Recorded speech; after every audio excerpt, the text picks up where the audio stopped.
Alrighty. We have music, but we always got to keep the Wii music around too. We heard back from the guy who produces all of this music, and he said that it's cool for us to use it again. We had a verbal agreement, now we have something in writing, so that's been pretty cool. It's I didn't set up everything yet, but I need to. Spectro Beats Official is his YouTube channel. That is all of his music. So if you guys want to check it out, that'd be cool.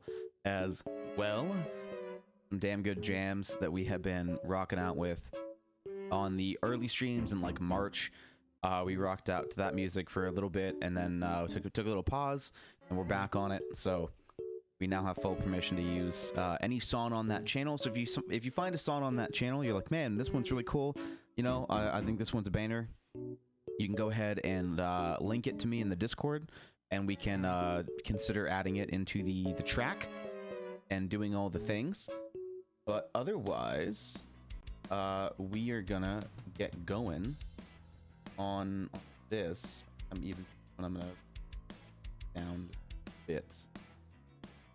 Yeah, I think we're gonna do something like that. Get a bit quieter. Let me know if the music's too loud for you guys, and then I'll just turn down my headset volume. It's a bit quieter for me as well. And that should probably do it. Think, you know. But I don't mind a little bit of music in the background when I gotta talk with you guys. So, last episode, we covered Ghost and got Ghost like basically done, so that was exciting. I'm glad that we were able to basically finish Ghost. So for those of you that don't know his kit, then skip to like the end of that video and it'll be there, or you can just read it and pause this here, and that'll be his kit that we're basically, you know, finished with. We might give it one more touch over if we get some feedback from anyone, then we'll make some changes. But for the most part, I like that kit, and I like it to stay. I like that he's back on Recon. That makes more sense to the character. I had him on support.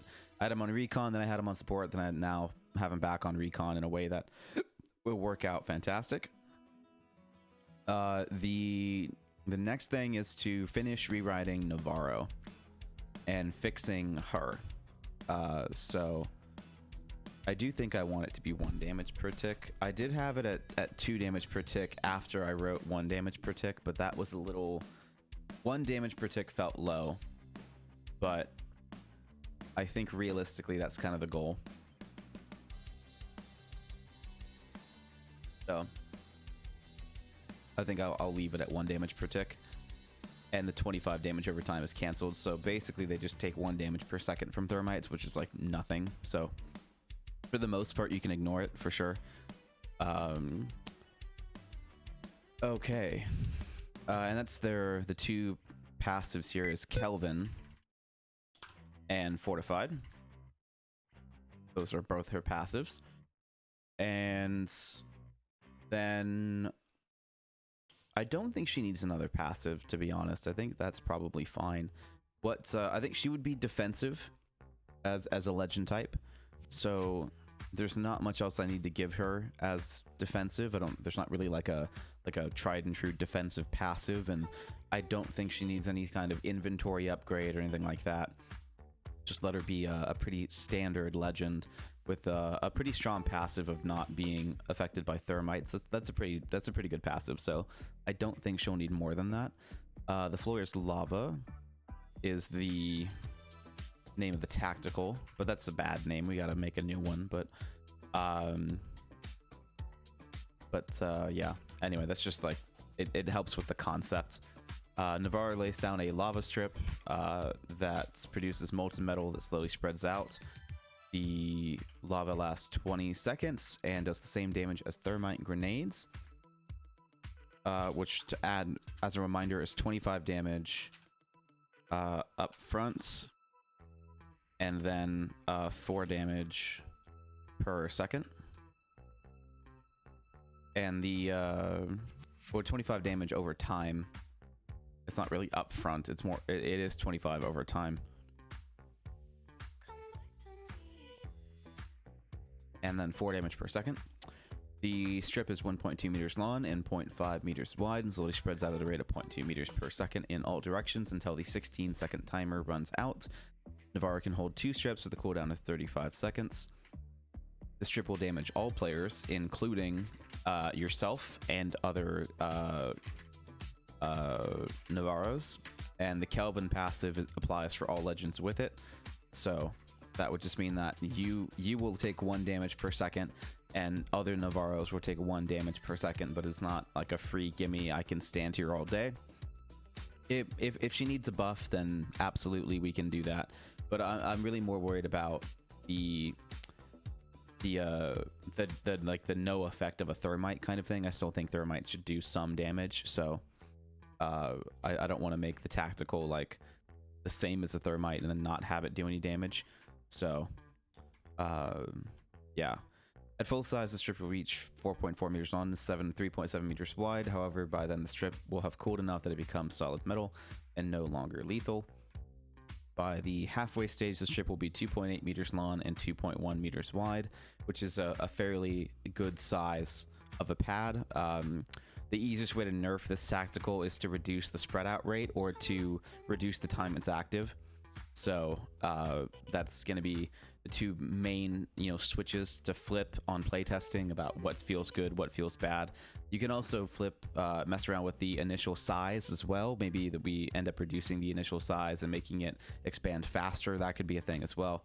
But 1.2 meters long is shorter than a thermite. A thermite goes out by 10 feet when thrown, and 1.2 meters is just about 4.5, 5 feet, maybe at most 5 feet.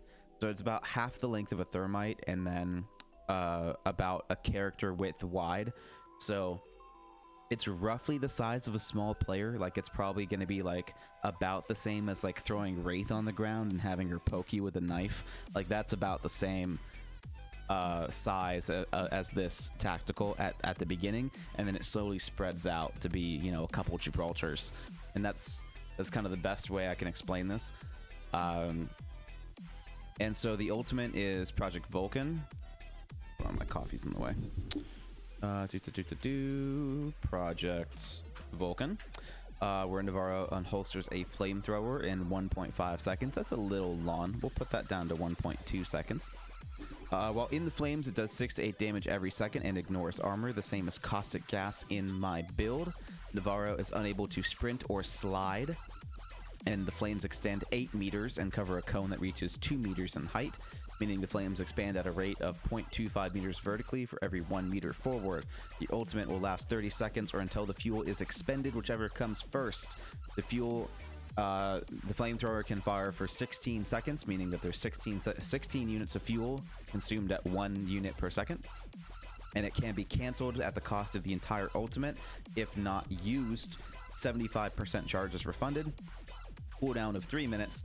While active, the fuel tanks on her back, we change the gender, become vulnerable, causing her to take an extra 15% damage, which is just the explanation way of saying that when using the ultimate, because you can move and control this ultimate, it's a little bit different than caustic gas.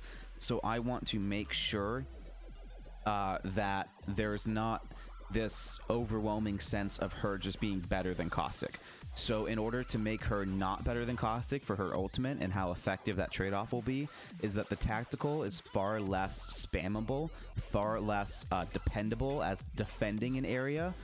She is very much going to be more focused on area denial, not area defense.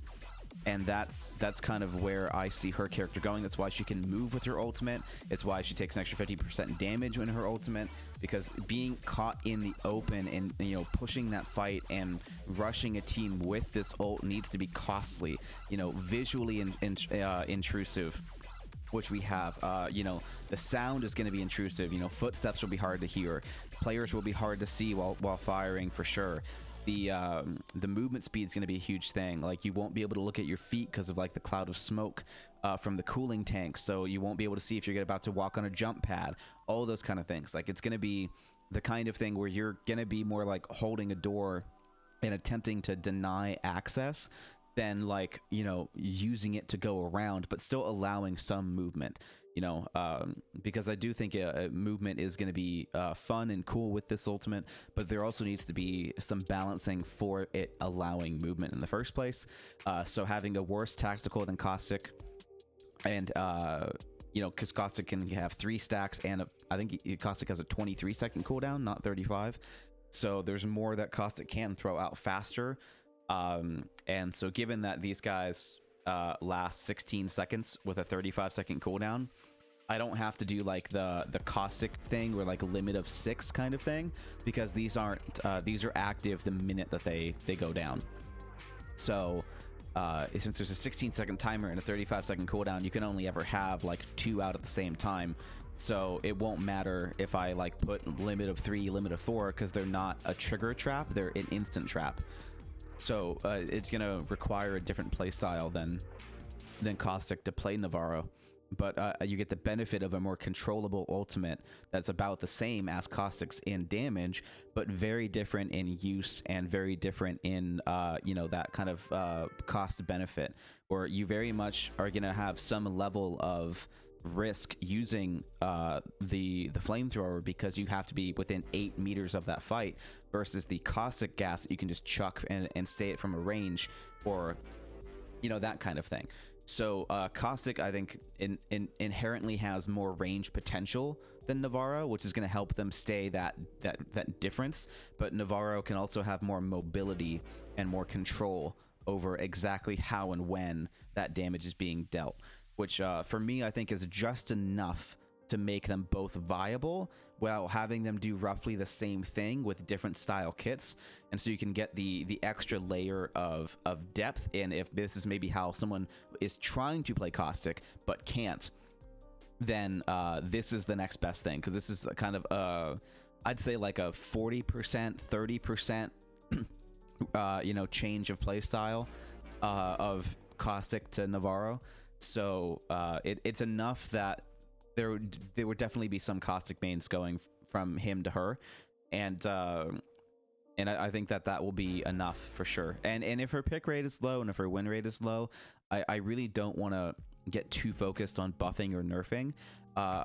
The win rate, maybe, you know, maybe if the win rate's too low, but if the pick rate's low, like that's fine, like, because the pick rate is going to be low on Navarro because you're splitting that Caustic pick rate into 2. So I know that the 6 to 8 damage is perfect. Like I don't need to make it more. We know not to do more. We know 5 is too little. So 6 to 8 is that sweet spot where it's gonna be like fantastic balance on the enough damage to get them out, but not so much damage that you're dying every time. And so that's exactly where I want the damage. If we needed to buff, if you needed to buff one of them, you'd probably have to buff both of them, because like we said, the pick rate's going to be split between Caustic mains, because Caustic and Navarro are going to take that split, and they're going to end up with the same kind of player.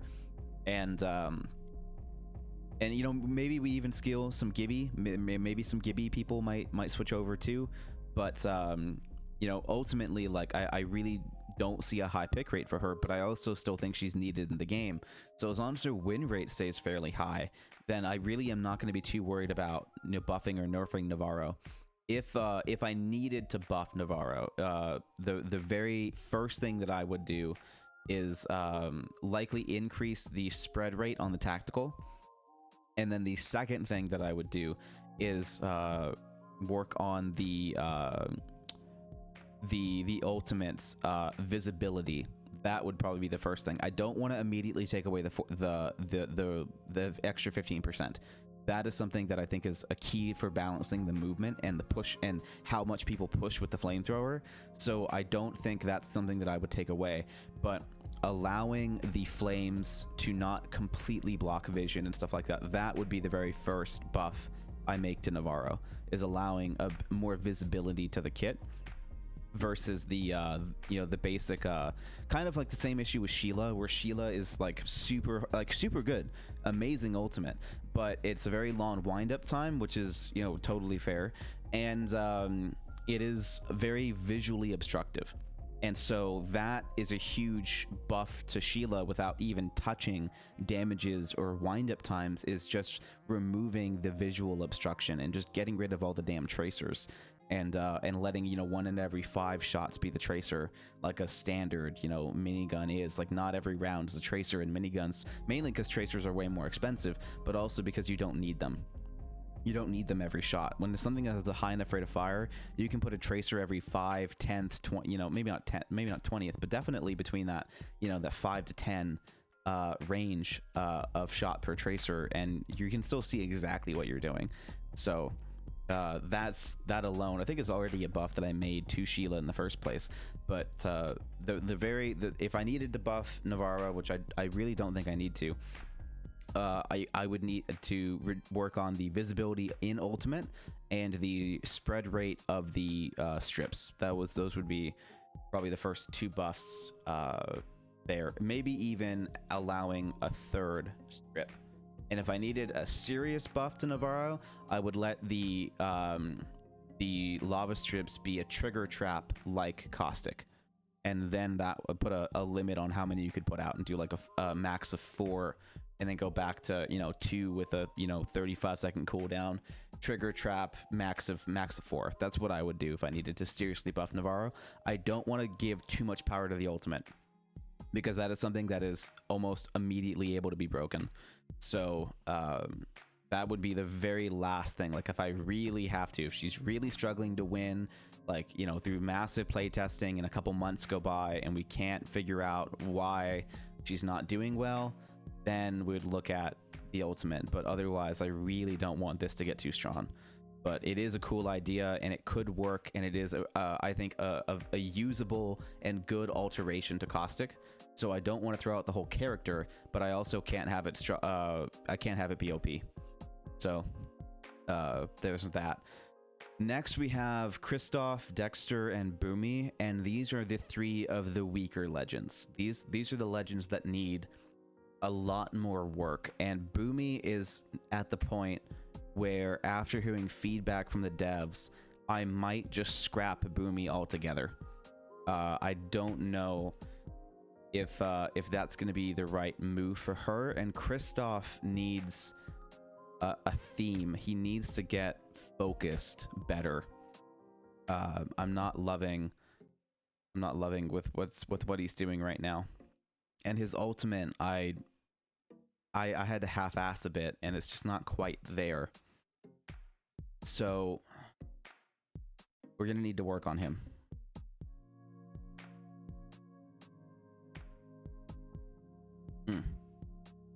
Coffee. Let's see. Well, we had some ideas before. I think the best way to look at this is to let's snag the other ideas. This was that the Sonic Yell was an interesting idea, but it's not going to work for Kristoff. The mobile replicator that Macro made was interesting. Not quite right for Kristoff. Yeah, none of this was right for Kristoff. So that's fine. There's not really any ideas over there. None of this is right for Kristoff either. And none of this is right for Kristoff. So it's going to mean writing a whole new character. So we'll have to give that a go. The ultimate, we had some ideas into turning into an AoE heal. That was more of like that would neutralize the gas, that would neutralize the flamethrower, that would neutralize the thermites and Navarro lava strips, and maybe not even disperse Bangler smoke. Maybe not even that. But that it would counter all of these fire and gas based things. So it would negate caustic gas, the flamethrower, the thermites, and the lava strip, and it would explode a second after landing. Has a range of 30 meters. Could be thrown rather. Has a throwing range of 30 meters, not like a 12 meter diameter for the AoE, but a range of throwing 30 meters with 150 meter per second velocity. So slow to throw over range. That's the takeaway there. Slow to throw over range. 150 meter is actually a little too slow. We'll probably bump that up to like 180 just to make it a bit faster. But throwing range of 30, 12 meter diameter, lasts for 15 seconds and has a 2.5 minute cooldown. That's 2.5 minute cooldown is not that bad. I could get on board with that. I'm gonna put 2.75 minute 2.5 minute cooldown. And the idea for this was called hypoallergenic, but I'm gonna just for things, I'm just gonna call it not today, Satan. But this is the idea for this was that it would also be a thing, a healing gas. So, hey, what's up, dude? How you been? Been a minute.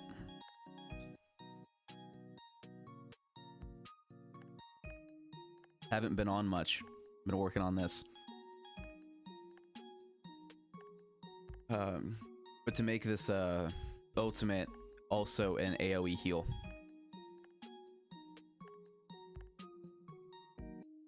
And they tested that out in an LTM, and it worked okay. It worked okay. It would need to be, I think, base health only. I don't think I would want it to recharge shields. That way it's not really stepping in on Watson. Oh, you walked 10 miles with your dog for an event. Wow. Good for you. Glad that you're out and active. That's a good day, too. 10 miles is a long walk for sure. That's fantastic, man. Glad you're being healthy.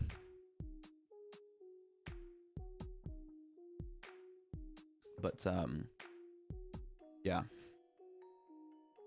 Because just like Lifeline, it focuses on that, and he would actually replace Lifeline outside for zone healing. If he had his gas that healed base health over time, and I just got back from a short walk. I got 7K on Wraith. Oh, for sure. Wow, wait, so you went 10 miles and you had a short walk? Damn, attaboy. Good for you. And you got 7K kills on Wraith. There you go. Yeah, you're getting up there, man. You're almost at 5 digits, man. That'd be cool. And yes, we were thinking that the bomb would be. Oh, thank you. The bomb would heal base health, but how would it heal base health? It could do like 50 up front and then heal like 5 every second that you stayed in it. And then that would only last, that would last 15 seconds. So that would get you back to full. Which is kind of better than Lifeline. Lasts for 15 seconds. I could reduce that. So if it was 10 seconds would be that. So what if we made it 10 seconds and it was like 35 health. Whoops. The gas heals all players, including enemies. You're about to spend money on Gibraltar or not, or you could not. The gas heals all players inside for 35 health immediately. And heals 5 per second for 10 seconds. So this is enough where it'll be a different alteration of Lifeline, but not straight up replace her. It will do better outside the ring. So it'll be a greater support ability if you're not in the play zone, because Lifeline's drone will go away, the gas won't. So it'll be an easy way to heal players, heal your team outside the zone, which would be important. It would be a way to counter Caustic Gas and Navarro, which would be important. And then it would also allow him to shoot self-revive syringes to his teammates, which would be another iteration of Lifeline as well. But it's a matter of the power shift. His ultimate could be Doctor's Orders instead. I think I had it written that way for a little bit too. But I think I like it more on his tactical. This is just a rough, like Brian said, writing support legends is hard. Support legends is one of the hardest things to do because they can't have any inherent combat abilities. They can't have any inherent defensive abilities. So we have, you know, if we wanted to think about support and what that means and what do support characters do, what are the ways to support your team, then that would kind of break down into what does your team need. And your team is going to need health, loot, and positioning. Those are kind of the most important things in this. And so you don't have to, you know, Lifeline is super focused on health. Loba is super focused on loot. Valkyrie is pretty focused on position. So, you know, and position inherently means movement. And so, and movement is typically assault. So a lot of the teams that help with positioning, it really ends up being an assault character, because movement is inherently this aggressive behavior that's a very strong attribute, which leaves realistically only two things left for how support legends can help your team without becoming aggressive or really defensive, because position can also be defensive. It leaves loot and health. Well, you know, Loba does loot really well, right? And Lifeline does health pretty well. They, you know, Lifeline, again, could easily be one of the most broken characters in Apex, and Loba could easily be one of the most broken characters in Apex. But they've done a pretty good job of balancing those characters. And the real question kind of comes down to, is there room for another variation of health? Is there room for another variation of loot? Because variations of movements and defensiveness is far easier. And so the Ghost is in some ways positional support, even though I have him on recon, because he can be Overwatch. He's a sniper. He benefits greatly from range. And that is that another kind of support that Apex just doesn't really have. They don't have like a ranged legend support. And that also means that, you know, there is kind of room for part of Kristoff's kit, which is the healing from afar. This adaptation of Doctor's Orders here is something that I think Apex could really benefit from, and that would be really, really cool. Additionally, letting Kristoff stack meds in the larger stacks, like being able to stack Phoenix kits, being able to do 3 bats, 3 med kits, 6 syringes, 6 cells, like to let him do that, and also revive from range is huge. And so this is really putting him into that whole like medic scenario. But then it kind of, the question we have to ask ourselves is that even though those two abilities are cool and would benefit Apex amazingly, you know, it would be a huge benefit to Apex. The question left to ask is, okay, well, how is he different from Lifeline? You know, and the extra medkit stacks is great. That's a pretty big passive. The range revive is pretty huge. It's something that, you know, Lifeline just can't do. So that's pretty big. And then it kind of comes down to, okay, if is he a healer, or is he a reviver? Is he a full-on medic, kind of like Lifeline? And how are we going to take that? Or do you go my route, which was the third option, and let him be a counter and add that extra layer to him? But then it's kind of, well, can you write that into the character? Can you make that work? And can you make that make sense? And so the only thing left for him to do is either to hard focus on reviving, right? Like maybe give him another passive of fast revive as well. But, you know, he has to do it in the open, unlike Lifeline, who can do it AFK. That would be a really awesome passive to help give him some power too. And on top of that, he's fortified. So giving him fast revive could be huge. You could write that into the character too. You could have like a character design ability that makes sense of why he has fast revive. You know, maybe you can have an alteration of Doc on his back that is like creating the smoke or something from his ultimate, so it's emanating from him, and then you can have him like whip out like that drone hose and stick it into people to help him revive faster. That could be a huge character thing. And now that I said that, I really like that.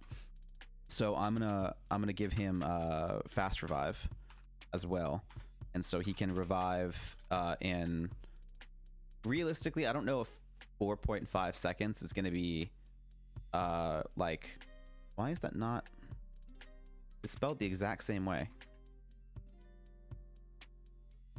whatever. He revives in 5 seconds. That way it's not quite, it's just 1 second faster.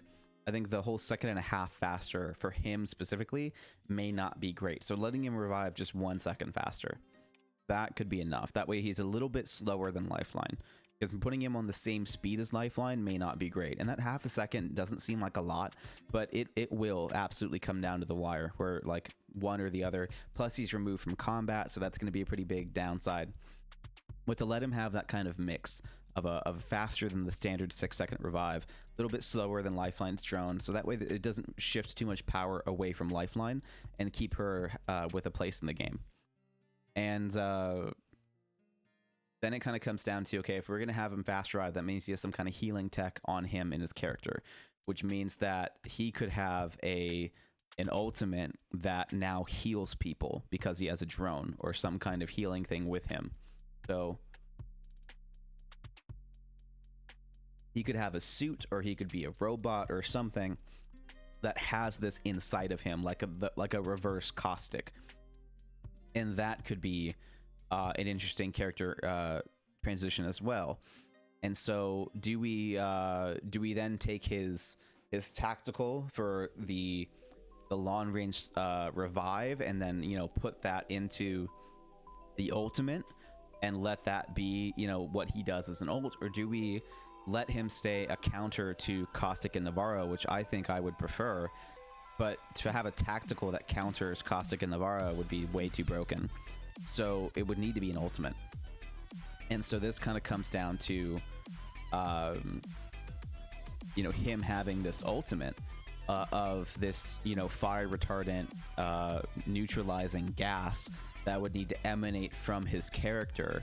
And so to have it heal, you know, for 35 health, you know, basically immediately would be huge. It would be base health as well, not shields.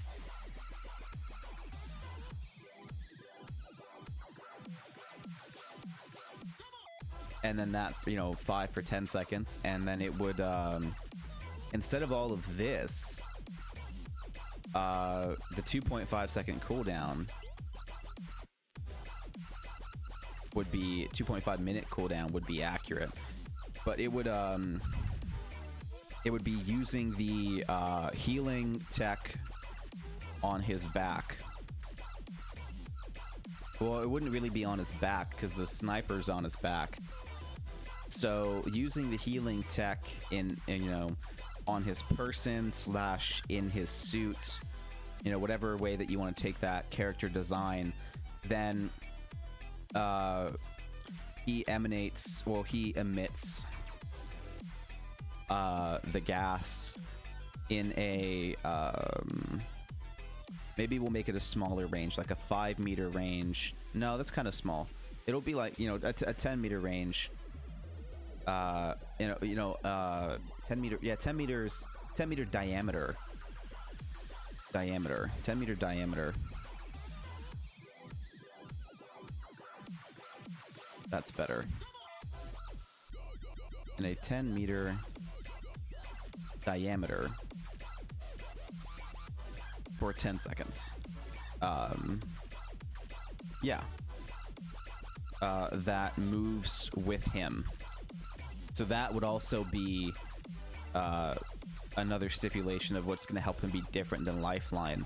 is that he can move into it and do that kind of thing. And then on top of that, if you miss that initial burst of the gas, then it's not gonna really like help you that much. Like this ult isn't gonna be that great if you're not gonna miss that. So this is not, you know, and for it to be 35 up front, it'll be enough to give you like a small help if you're getting pushed, but not, or especially if you're in the zone, but it won't be enough that you, it's like in a combat ability.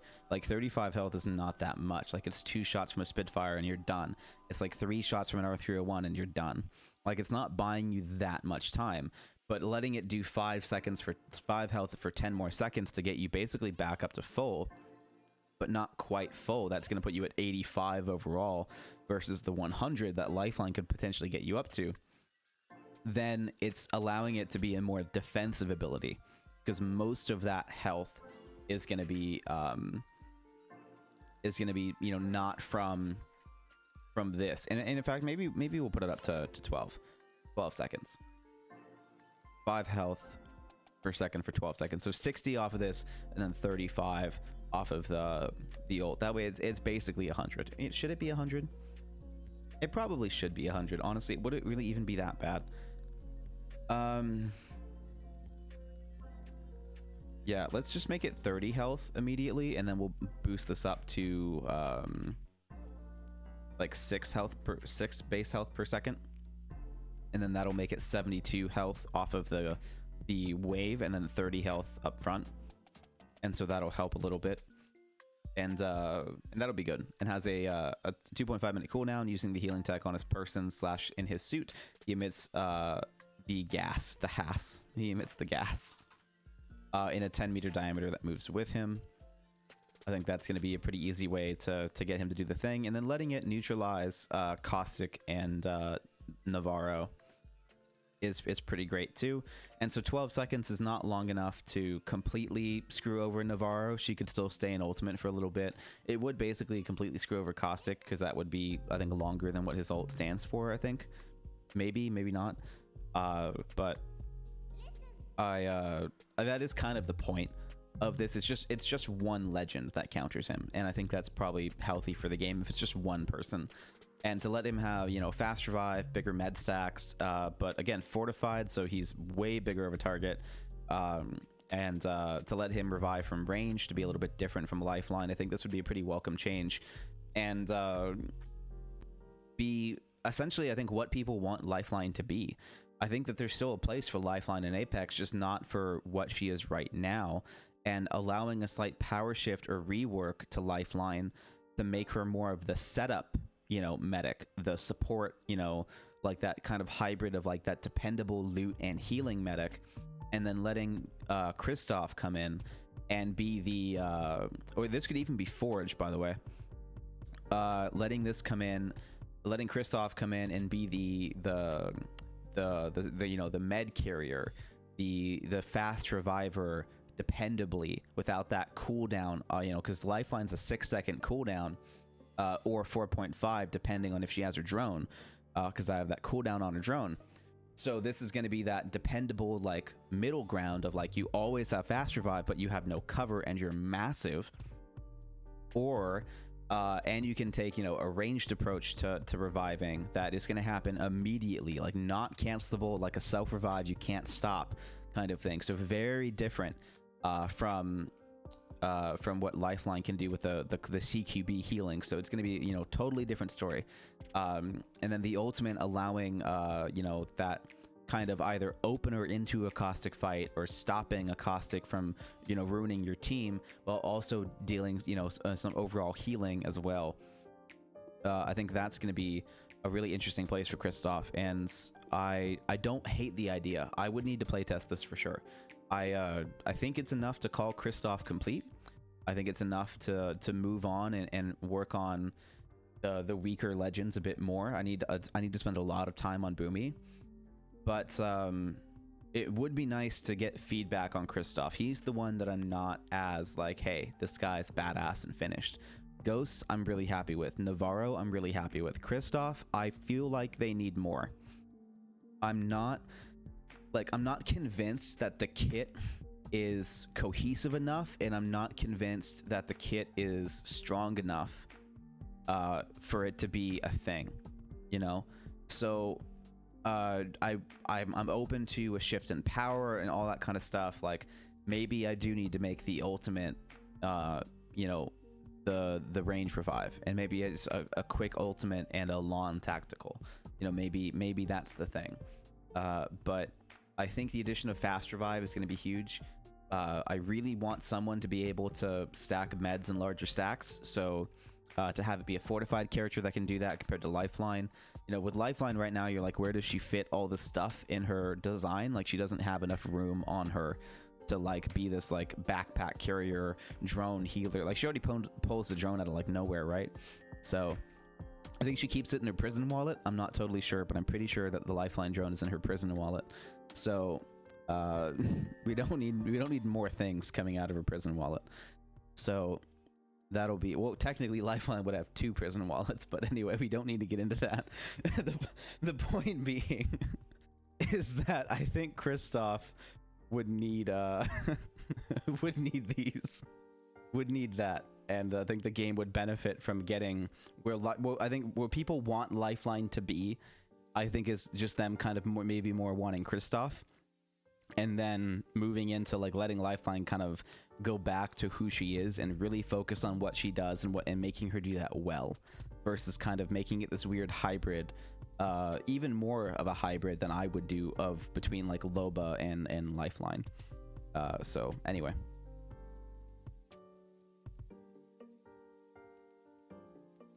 The next legend is Dexter. And Dexter, I also have worries about, because his ultimate is a really cool idea, but kind of a nightmare to balance. And I don't know if I want that. And I'm going to remind myself of the notes that we took before. And so what is the play pattern? What will a player be trying to do with this legend?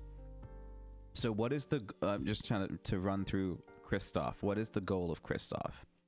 Well, Kristoff's kit is going to force them to be the handing out of the meds. I want them to be a dependable reviver and a dependable distribution of supplies. That is the goal of that. But it's not, and Lifeline, I want the same thing, but I want them to do it in 2 different ways. I want Kristoff to get it from looting and from that passive of fast revive. I want Lifeline to spawn those items, right? I want the ultimate to focus more on spawning items and Kristoff to focus more on holding items. That is kind of the goal between those two, of letting them both be that dependable healer while doing that in different alterations like we just discussed, between both how they res and both how they do the med side of it. And then on top of that, you know, because he's a reviver, because he can't do it with a shield, I want him to be able to do it without putting himself in danger, which would be the tactical. The tactical of being able to see, like, reviving that teammate who pushed by giving them a self-revive, and you not having to push up there with them, I think is huge. And so that is that other end of this, where Kristoff can be more of the leading from the rear medic. And they can lead from behind, they can coordinate from behind, they can coach, they can hold meds and drop meds back on the retreat, because the rest of the team can push up and then fall back to their position. They can get the revive off if one person gets knocked from too far away. That's kind of that dependable ranged medic that I want Kristoff to be. And I do think that the way that I have done it won't be too frustrating. I think that there is definitely a chance of it being frustrating, but I don't think that there's a chance of it being more frustrating than Lifeline. Because in general, having to re-knock someone you already killed is going to be inherently frustrating, but I don't see him being as aggro or oppressive as Lifeline, especially after what we've gone through with Lifeline with her shield and everything. I think at this point, you could put in any healing legend that does anything, and no one's going to go, okay, it's not as bad as Lifeline before the nerf, so I don't care. So realistically, I think that's probably the best way to do this, and that's, I think, going to be okay. And then the ultimate, how would the legend use the ultimate? Well, how could they use it the wrong way? Well, the wrong way they could use it was just to get 30 health right during a push. but that can be fixed in balancing with the animation and how long it takes to do that, and making it not something that can be done quickly, the same way that they did Bloodhound, right? If you remember Bloodhound, he used to be able to pop that while someone was pushing him when he was behind cover, and it would never be a bad thing. But now, because of the duration it takes to hit that button, it's a much more defensive and opening ability. And so as long as the animation for doing that 30 health is something that removes him from combat for, you know, a second or so, that will be enough to nerf that ability so that it's not being used on the offensive, it's not being used on the defense, you know, it's being used on the defensive as a reset, you know, combined with the lower initial health with the more overall health. You know, there's clearly a benefit to using it when you're in cover as a reset, looting, healing, something. That is clearly the benefit to that ability. And so I don't think that that would be misused too much, and with the right animations it could be completely incapable of being used aggressively or in a sudden push. So I don't think that that would become something that could be abused off the bat. And so I think that's and the abilities, I think, do in a way support each other. The ultimate and the passive are going to be tied together really well with character design, and then the tactical could get tied in with character design as well. But I think realistically that's not like my biggest concern. I think that's going to be okay no matter what. But letting him be that kind of big, strong, like, I'll carry you to safety kind of medic would be interesting as well. But at the same time, like, I'm not too worried about it. I trust in character design to make that work, because those abilities, I think, are great, and I can't necessarily think of another alteration of that to make it maybe fit more in the theme of Kristoff. Yeah, because it would have to be replacing the tactical, because the ults and the passive go well. And I wouldn't want to replace the tactical. I like that as a tactical, and I wouldn't want to create a whole new legend around that tactical and give him a new one. I think that'd be too much. So yeah, and frankly, a team with both of those legends, with Lifeline and Kristoff, wow, that would be interesting. That's another thing that we need to think of, right? That's probably one of the huge reasons why there's not a second Reviver, because Lifeline and Kristoff on the same team, wow. To have two legends with fast revive, to have one legend with range, one legend with a kind of a one-off shield, like, that could be really interesting. And realistically, I think that's probably the biggest reason why we don't have a second support legend yet, because getting the balance of the individual is totally fine. Like, Kristoff on his own is not that broken. The interesting mechanic here that we have to think of is Lifeline and Kristoff. That is something that that is going to be rough to do. Hold on, I have a thing I have to handle with real quick. What?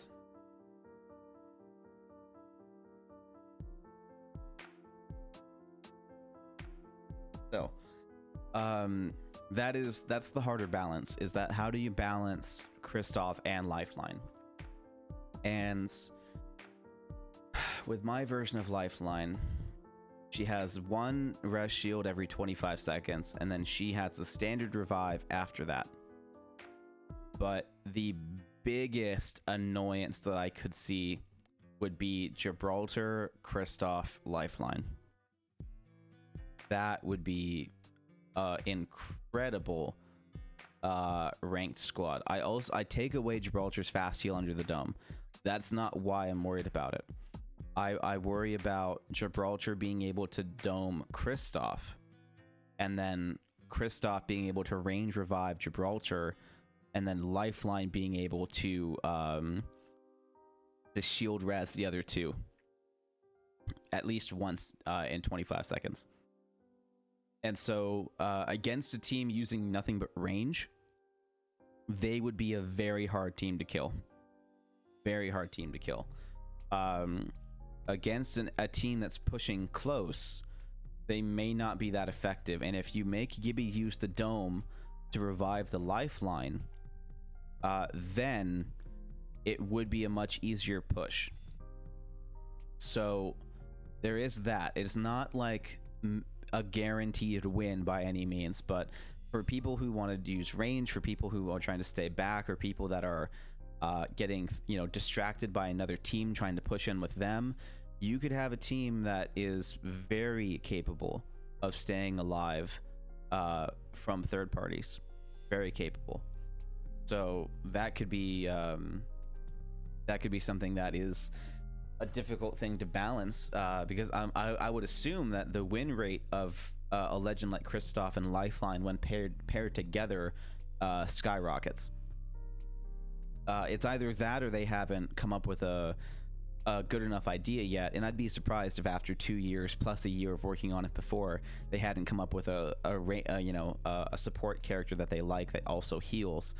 So I think realistically, unless just no one wanted to make the character, it was because of that combination, because of having 2 fast revivers on a team, that just wasn't a good combo. And so if I had to remove the fast revive of 5 seconds from Kristoff, then that would be better than not releasing him. But that also, for me, leaves a slight, like, why would I pick him over Lifeline? And that's kind of the thing where they talked about before with too balanced would make it too bad, too good makes it too, you know, strong kind of thing, that kind of legend, where it, when paired with the right team, if it's too balanced for that team in mind, then without that team, why would you use it or use them? And then if it's too good, if they're good on their own, then in that team becomes too good, and so then it becomes a must pick. And that's likely what they've run into with having 2 medics. So we'll have to see. I would love to hear feedback on that, and that I would be surprised if that wasn't the case. But I would love to have Kristoff in the game. I think he'd be a very welcomed addition and change from Lifeline, but it also would seem weird, and it's a very slippery slope to allow one pick of a legend to block out the pick of another. I don't think that's a good road for Apex to go down, but it would fix the problem if you could only have one. But that's a huge precedent, and the amount of bitching on Twitter about the Rev Octane combo getting, you know, blocked and stuff like that, they can't go down that road. But it would technically fix the problem while allowing that diversity to remain. But again, I don't see that being healthy for Apex. But they you know Rainbow Six Siege does allow banning legends kind of thing, but I don't know if that's where, you know, Apex wants to go. And it's probably not a good thing. Probably not good for them to go that way. Plus, you know, Rainbow Six is like 25 legends on, you know, on for both teams or whatever, you know, like they have way more operators. So there's that. My coffee got cold. And then hard to read movement. So obviously Kristoff doesn't have any movement. He doesn't deal with replicators. He doesn't have any. Yeah, so what is it like to fight this character? I would fight in Kristoff go. Well, we've already established that his ultimate would not be able to be something that happens quickly. So a fast push is always going to work, which is the same thing that happens with any defensive legend and most support legends. A fast push is always strong. Kristoff is a legend that would benefit from that slow, elongated fight. He would benefit from distancing himself from the rest of the team, which he can't do on his own, so he's not going to be, you know, too broken. It'll be easy to catch him as any movement legend because he doesn't have any extra abilities. He's fortified, so he's a big, easy target. Like, I don't think fighting this character is going to be the biggest strain. I think the biggest annoyance to any medic isn't fighting them one-on-one, it's fighting them with the team. It's how effective is this character at healing? And given that his range healing is on a 35-second cooldown, which is actually longer than Lifeline's res shield, I have Lifeline's res at 25 seconds, and so this to be at 35 seconds with the benefit of range. This is something that's going to be done once per fight. More reliably, he can do it in 5 seconds versus 6. That may be just enough, but not totally going to swing this way. I think even fighting him as a team, it will be nowhere near like fighting Gibraltar with fast res under the dome. It will be nowhere near like, Lifeline constantly spamming the drone. I think that this is still going to be a fairly balanced version of him. So I think this is probably the best I can get without more help from an actual developer. And so I think the best thing to do is move on to Dexter. And so Dexter, we have as a counterintelligence robot as of right now, Pathfinder's son. So I think what I'll do right now is rename this from Redesigning My Legends to making Pathfinder's son.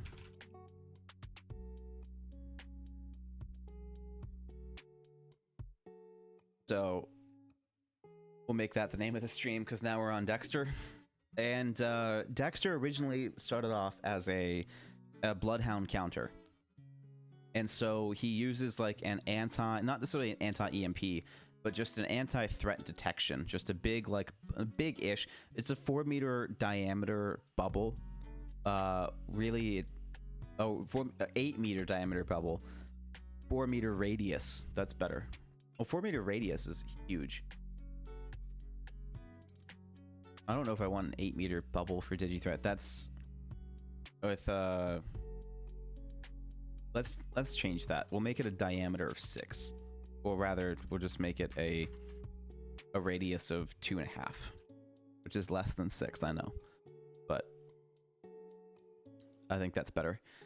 So, radius of 2.5 for 15 seconds. So this would mean that Bloodhound's ultimate would not work, Bloodhound's tactical would not work, digital threat optics would not work, Crypto's drone would not work, Ghost camera would not work.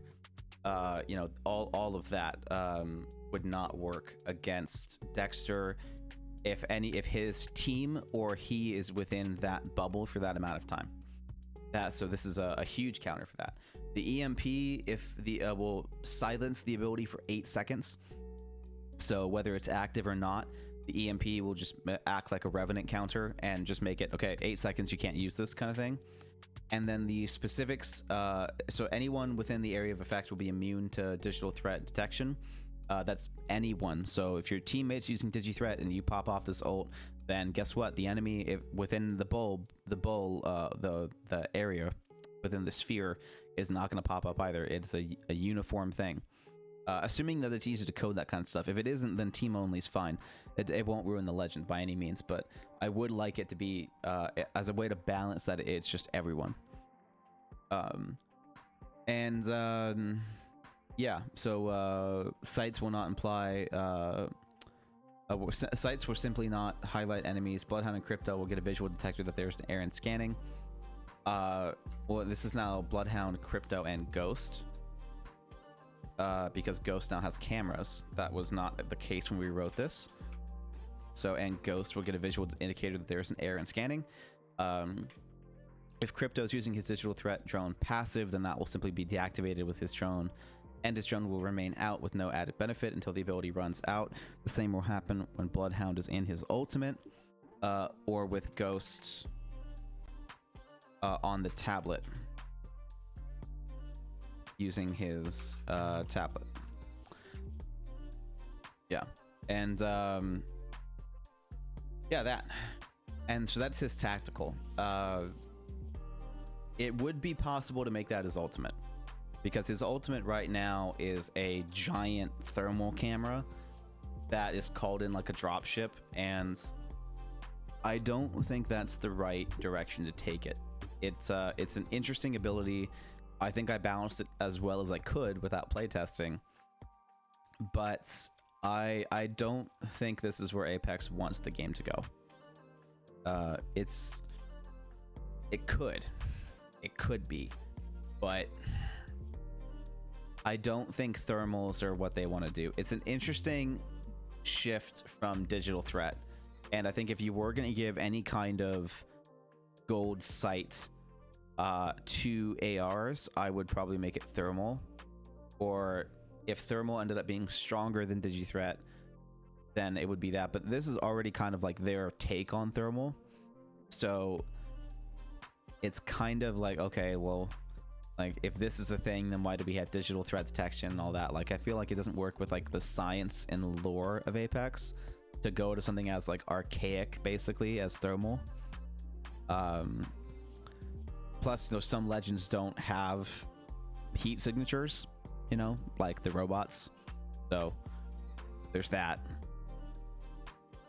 So I think this is probably not the right call. And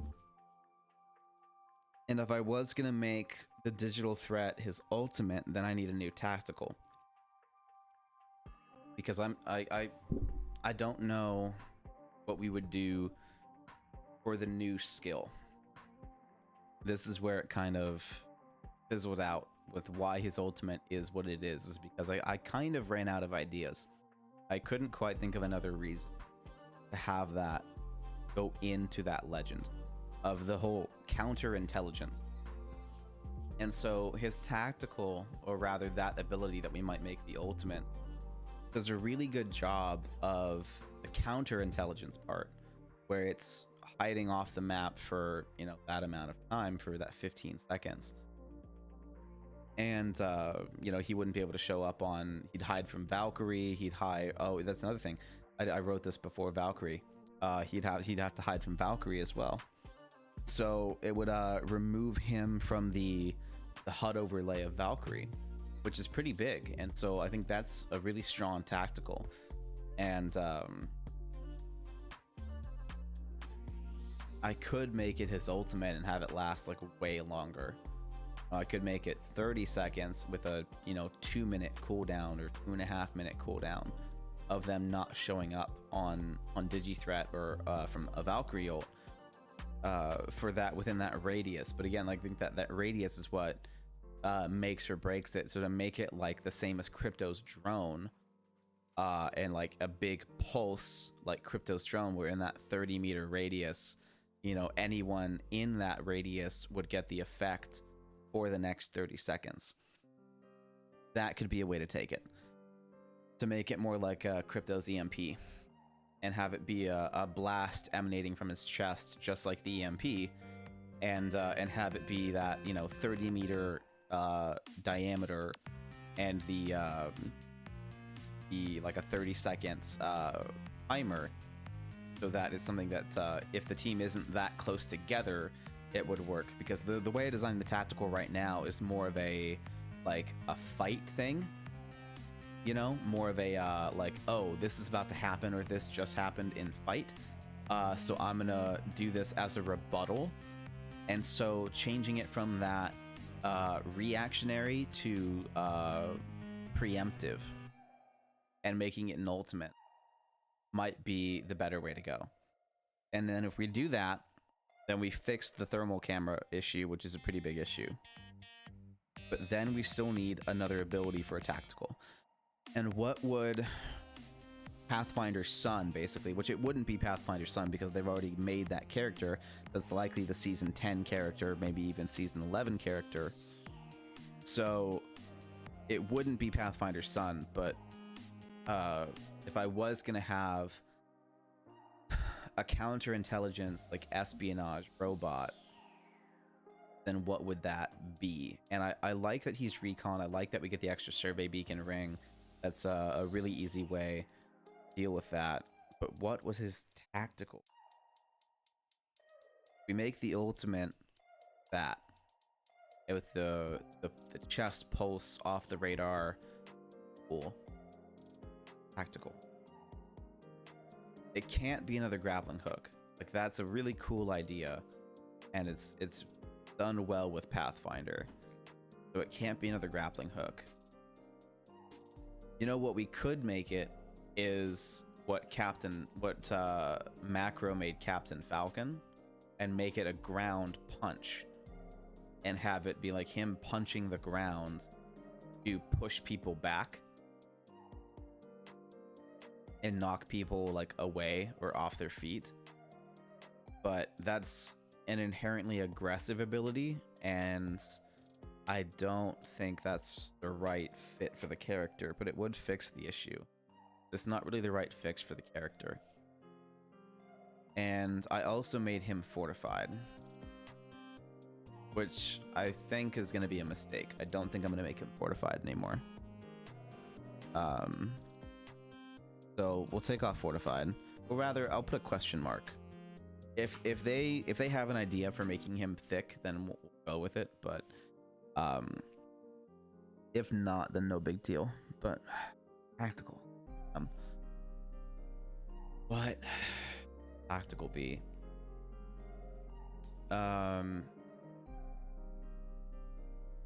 It could be a legend counter again, because he could counter Bloodhounds.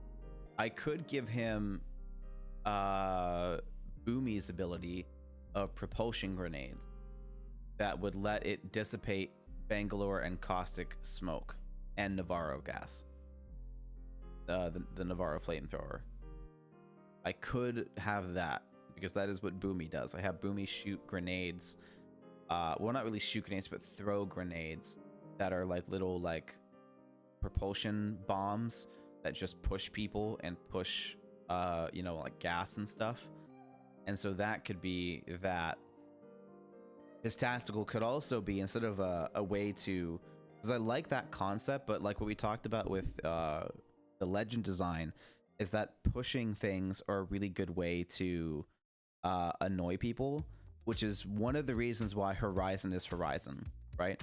Horizon could have very easily been Boomy, but I think in playtesting they found out how fucking annoying that is, and so they went from pushing to sucking, and that is way easier and way less annoying than getting thrown everywhere and getting pushed off the map.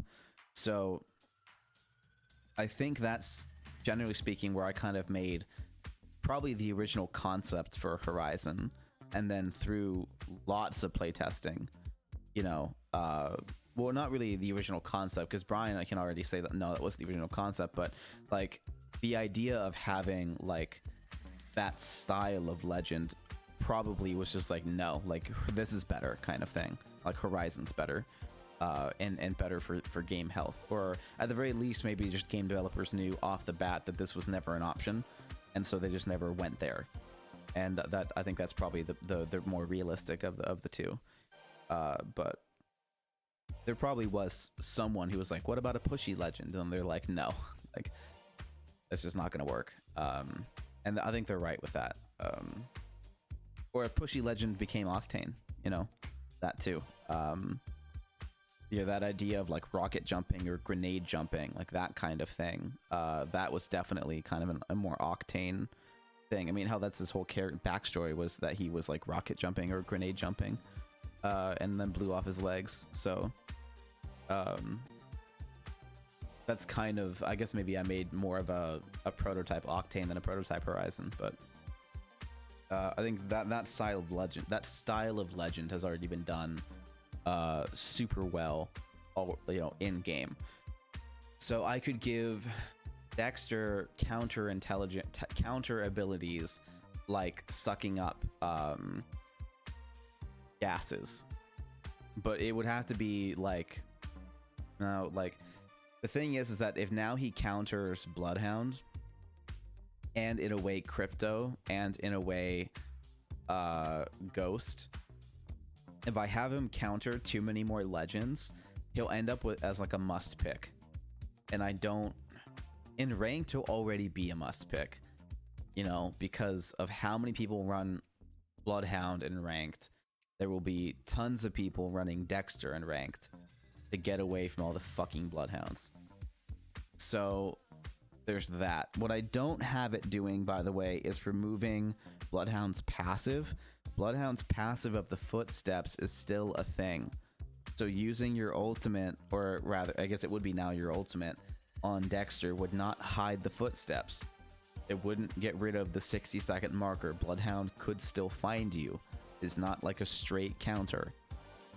It's just going to be far more difficult than what it is currently. So there's that. And I would love to have, you know, like maybe like a smoke grenade that would counter, you know, Caustic and Bangalore, but Bangalore doesn't really need a counter. Digi threats are the counter. So you don't really need a legend counter for that. And Caustic doesn't really, like, now he has a counter of Kristoff, so like making another legend counter him would just be kind of oppressive to Caustic mains and Navarro mains and that whole play style, because we would be saying, hey, now the legend is usable, but also like fuck you, and that'd be weird. That wouldn't be. So I think we might open this up to community ideas and leave him unfinished, and maybe we'll come back to him later. But we definitely need to make this his ultimate, because having this thermal camera, like, super cool idea. I do really like it, but not practical. I don't think it's a good idea. So activates the chest piece, aka the Dexter, that disables digi-threat detection in all forms with a radius of 15 meters for 30 seconds. The area of effect is spherical in shape and affects all teammates. Well, affects rather everyone inside it. Cooldown of 2 minutes. Yeah, maybe 2.5 minutes. 2.5 minutes. 2.5 minutes is a pretty good cooldown. So once every 3 minutes you can use this. That seems pretty fair. Crypto's EMP will disable the ability if active and silence it for 8 seconds. Well, rather, we'll silence it. Crypto's EMP will silence it for 8 seconds. 10 seconds.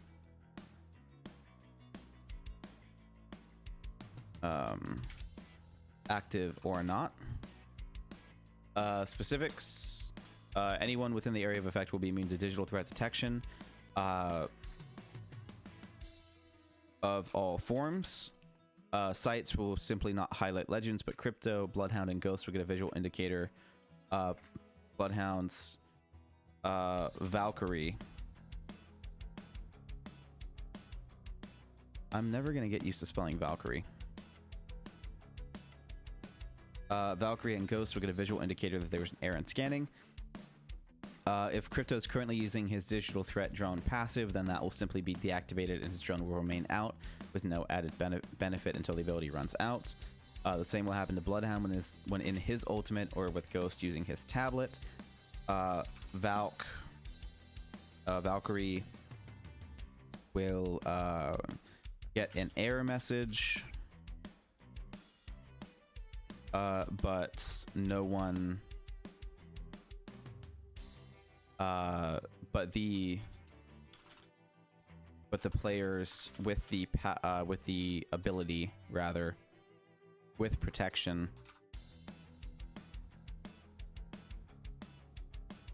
will not appear.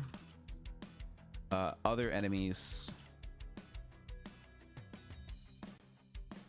will still highlight. Okay. So yeah, I think that's probably the best route to go with this for his ultimate, and let that kind of be a thing. We'll flush that out a bit more if we need to, but that's not too bad. So it's very much like Crypto's EMP.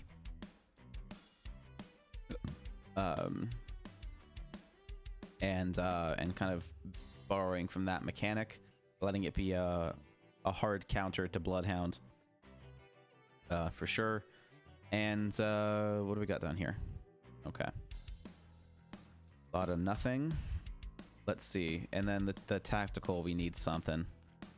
Some kind of recon ability, some kind of thing. Like, what is... Like, this is what's so hard about... Like, Recon Legends is Crypto. Crypto gets to have the camera. Recon is technically right now Valkyrie, who is more of a movement legend, but can, you know, through her character, make sense that she can scan people when she's flying and stuff like that. Her tactical just straight up deals damage.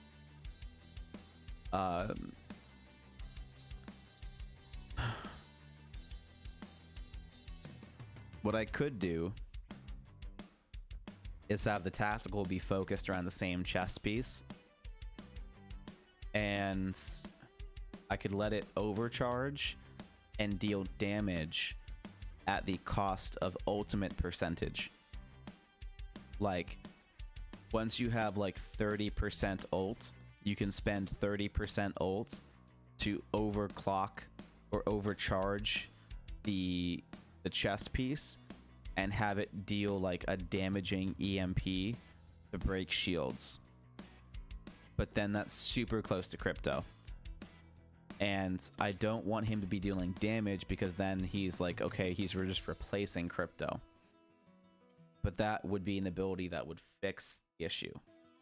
The other ability would be to give him some kind of sucking up grenade that's worse than Horizon's ultimate, doesn't affect players, but just, you know, absorbs gases and other abilities like that. Or maybe even just like sucks in like some grenades that are close by. And that would be kind of close, but then he's just countering too many legends. And that can't happen either. So...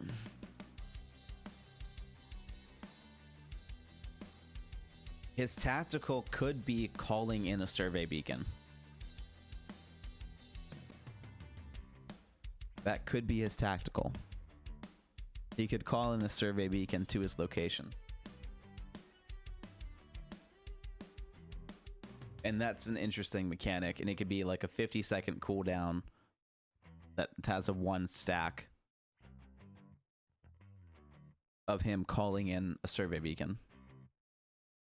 But granted, the cooldown wouldn't even matter because of how much info he'd get from the survey beacon.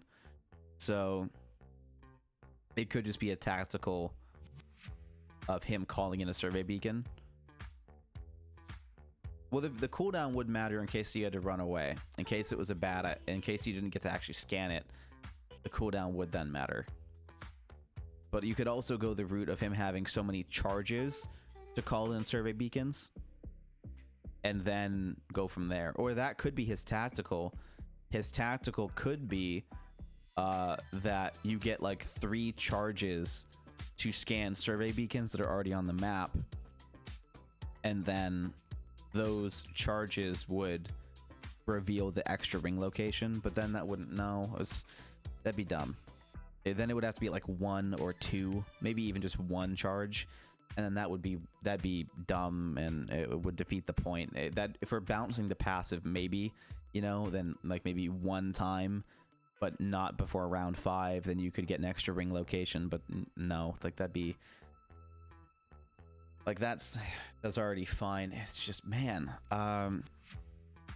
calling in the survey beacon is probably the best idea I have right now. Is calling in a survey beacon so that he can always use his passive to help him be counter intelligence, and then he turns into like map room.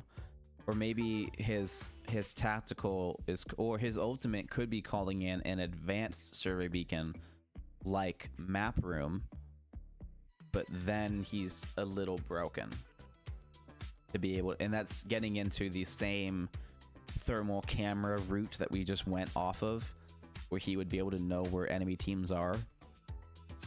But it would be a worthwhile ultimate to be able to scan the survey beacon, know the next 2 rings, and find out where everyone is. That would be a hell of an ultimate, and that would definitely make him a must-picked and ranked. If he could counter Bloodhound and be like the ultimate surveyor, he'd be a must-picked and ranked. He'd be a must-pick and ranked. And that's not good either. That'd make him way too OP. The extra survey beacon is already a huge thing to make him basically a must pick in ranked, and the countering Bloodhound is already going to be a huge must pick in ranked. So his tactical can't be too good because his ultimate's already badass, and his passive is already super helpful to be able to find round 5 before it happens.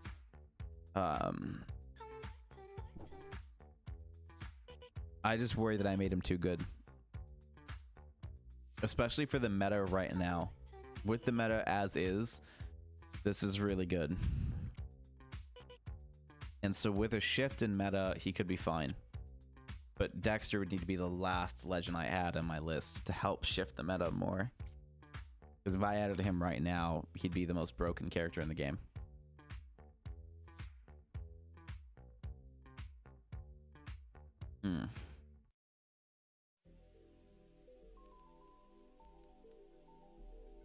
God damn.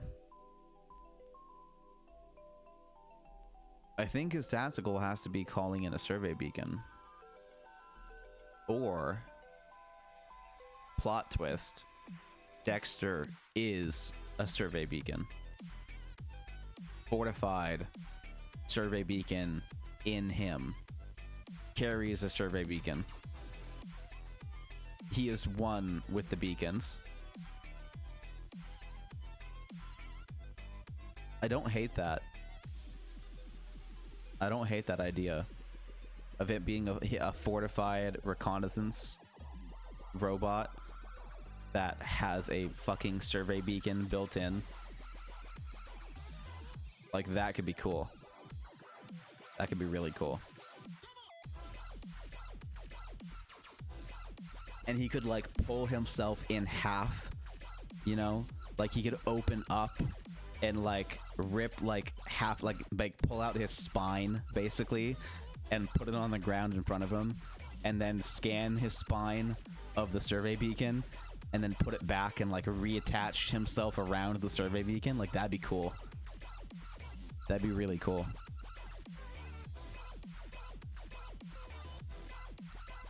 I like that. I really do like that. But that with his passive of seeing an additional ring location, that's too strong. But I really love the passive of getting an extra ring location, but I don't think it belongs on him. So if we leave fortified, right? Fortified's the thing. We leave fortified. Tactical is I am one with the Force, and the Force is with me. So Dexter removes the survey beacon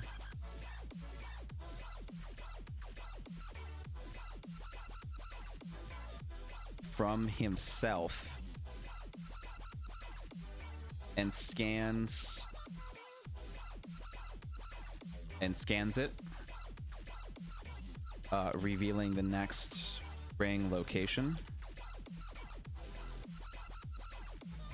And this is something that, like, once used, it is canceled from damage, from taking damage of any kind, including storm damage. And it should have a cooldown of 65 seconds. So really have to think out how and when you use this so that it's not something that, like, is a throwaway or guaranteed. Like, messing up this use could be enough to, like, completely ruin the point of having him. And I think that's good. So using it outside of the storm, not gonna work. Using it while getting shot, not gonna work. 65-second cooldown. I think that's gonna be a really big way to make sure that this isn't too used. I also think that we need to get rid of his passive. And so removing Foresight needs to be a thing. If we were going to give it to anyone, it would be Ghost. If we were going to give it to anyone. I don't think... Can you please? Thank you. I don't think that we would. In fact, if we did, then it would need to be removing the 50% reduced idle sway for Iron Lunds. So if we were to keep Foresight as a thing, then that would need to go away. We also could give Foresight to Crypto. But Crypto, I have given the passive digi-threat of the drone. So I don't think Crypto would need this buff. But it also, it really wouldn't hurt. It really wouldn't hurt. I don't think that Ghost would need it, actually. To be able to get all of this, to get the cameras, to get the tents. Honestly, Ghost probably would need it to help Ghost be the best Ghost he can be. He would need it more than Crypto. Because he's more about positioning than Crypto is.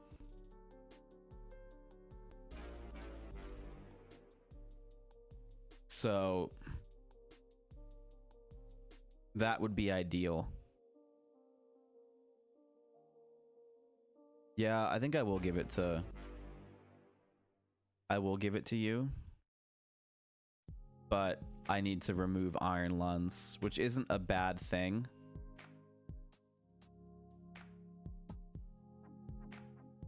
But it also means that this would be the new thing, because Ghost is going to be the only legend that can prone and in any capacity. So that would be that.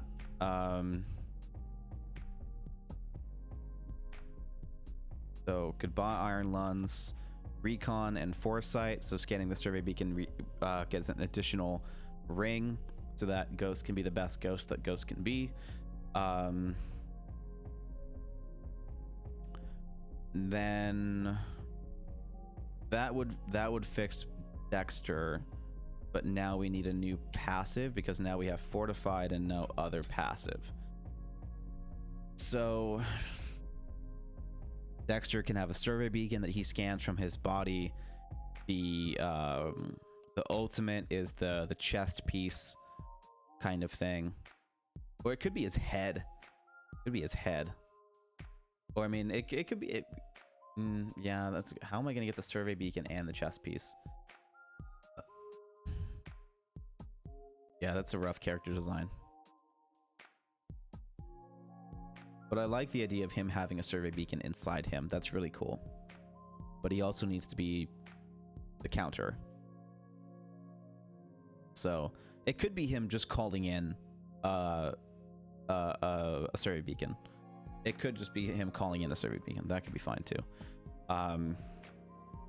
If the design doesn't work, calling in a survey beacon is just fine. That's more than okay.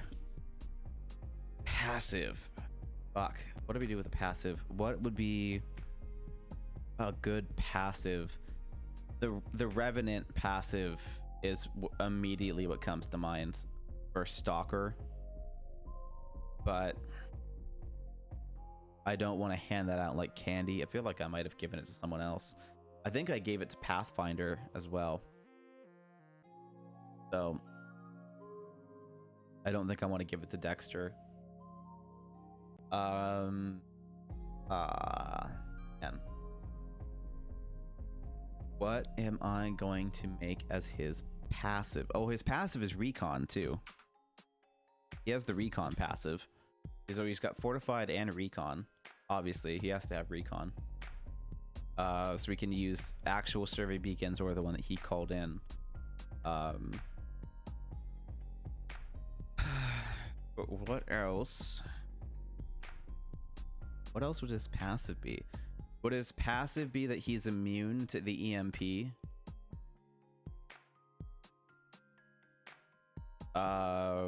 No. He could be immune to the stun effects. Or I could make his passive that he himself is always immune to Bloodhound and Digital Threat. And then his ultimate is to grant it to the team and everyone else around them. That would be the way to go as well. But that is strong. That's really strong. And I don't see that being balanced. It would work, but I don't see that being balanced. Maybe he doesn't need a passive. That ultimate is pretty damn good. And his tactical, being able to call in a survey beacon, is pretty good for ranked. So maybe he doesn't need passives other than Fortified and Recon. That could be a thing.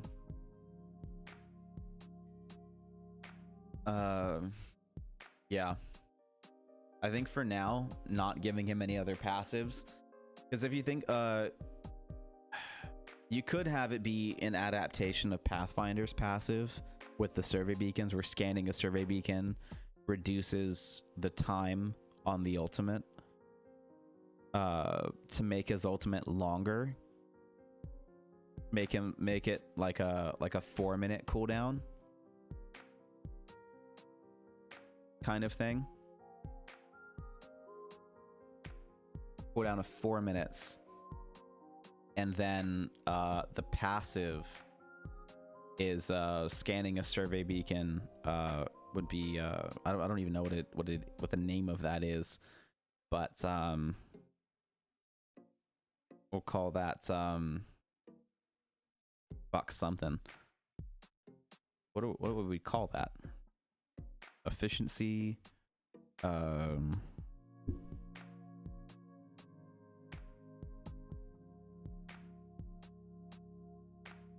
Fuck it.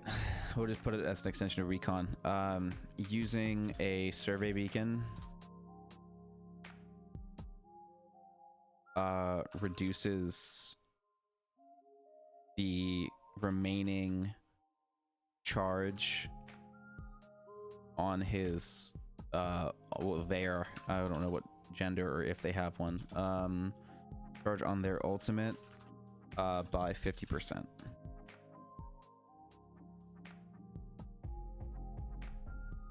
Can be done once. This is granted for every ring location they will, like, this is done once per ring close. Well, rather, this can be done up to once, up to one time per ring.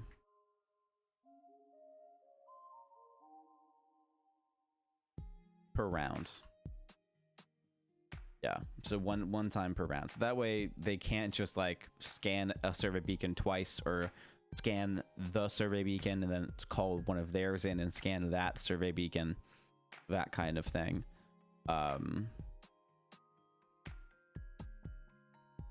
We could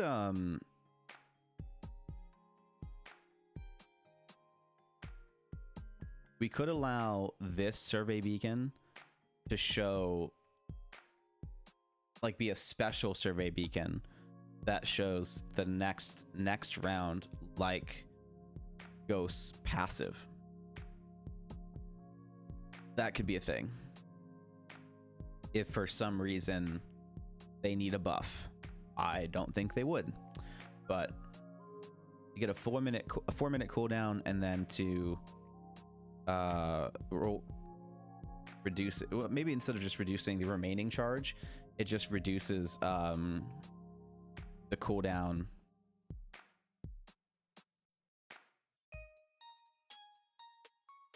by 2 minutes.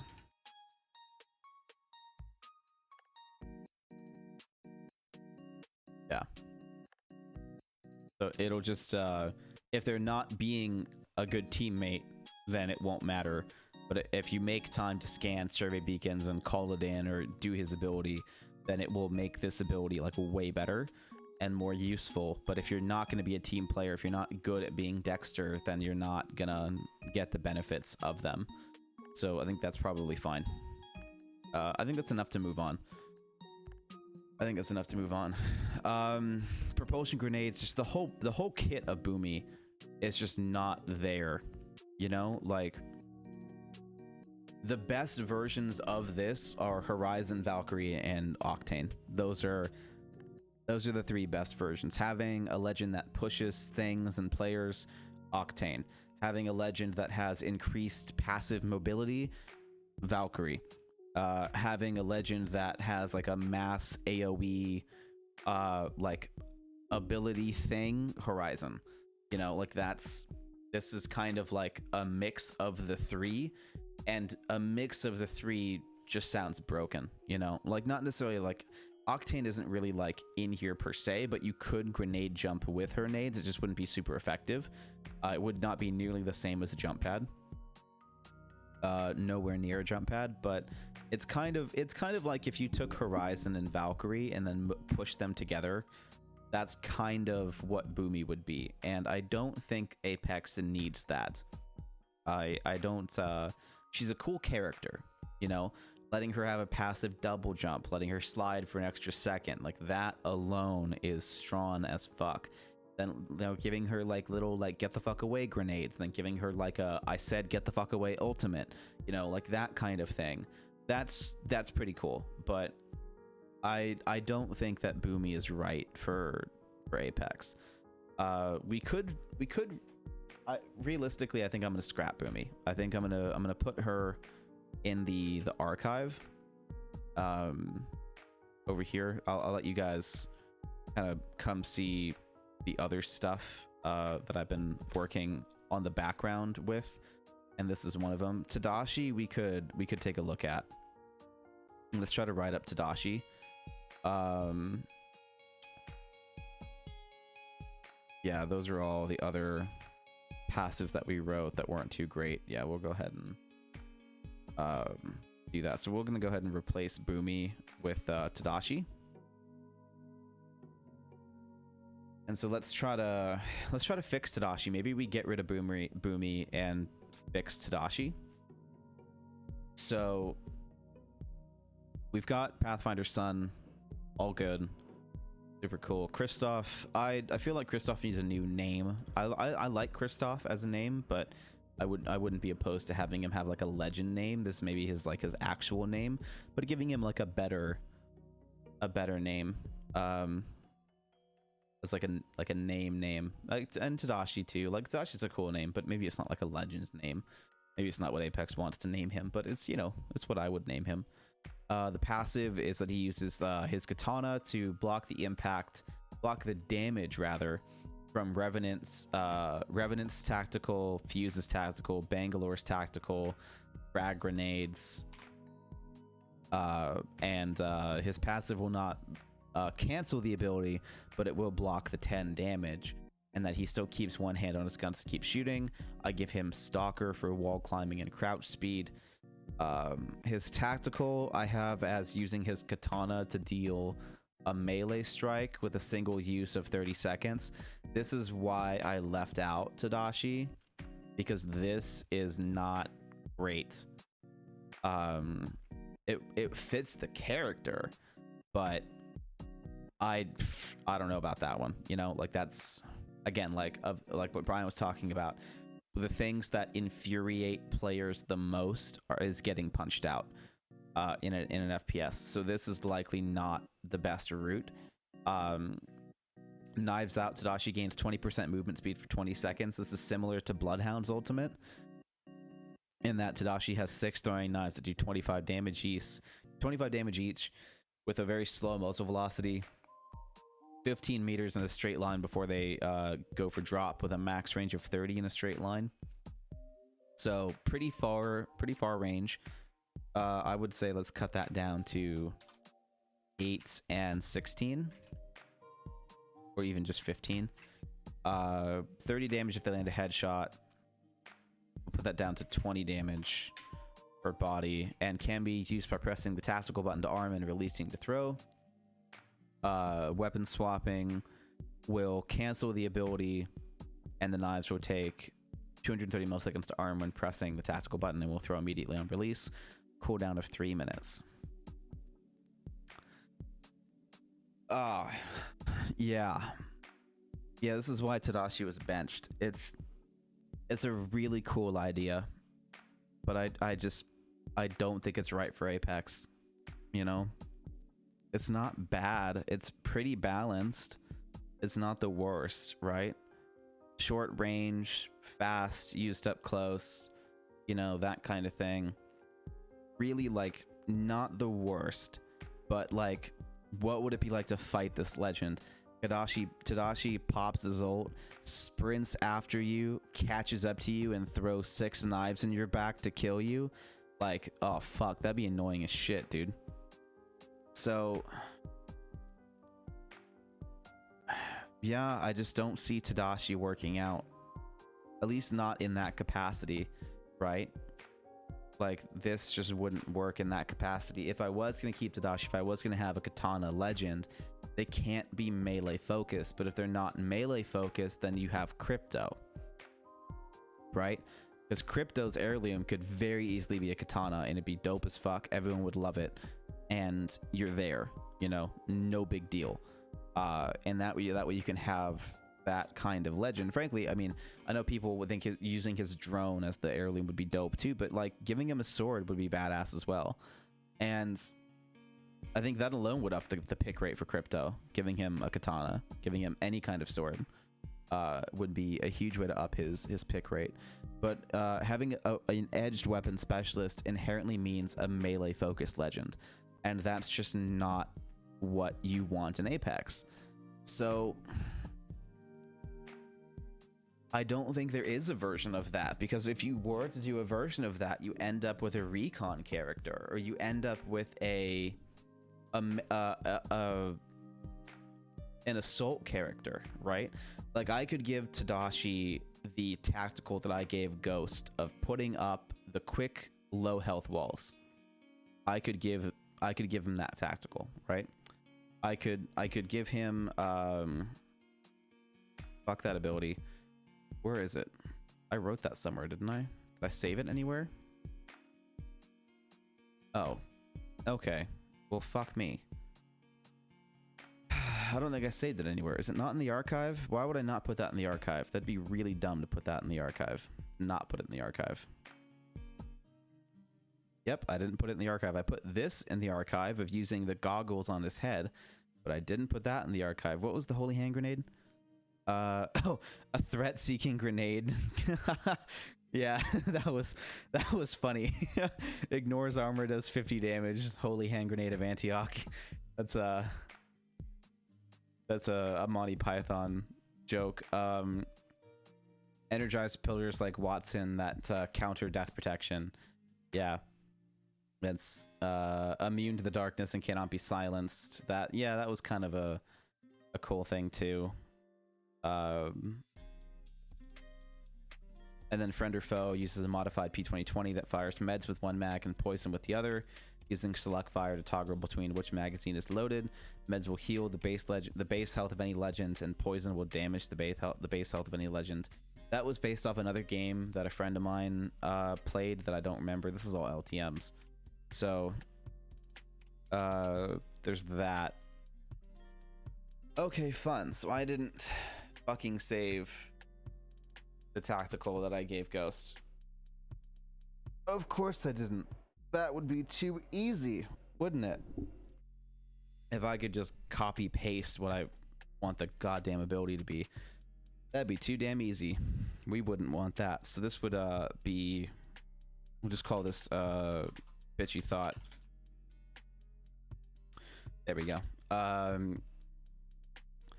It's would be Tadashi deploys fast and low health cover, kind of like the tactical shield or something in Modern Warfare, similar to that, to cover himself in combat. it would be like a 250 millisecond placement for crouching cover, and another 500 milliseconds to fully extend to standing cover. Be a width of, I think it was 1.2 meters, and a height of, I think it was 3 meters. So roughly a door, a little bit wider than a door. It would have a health of 120.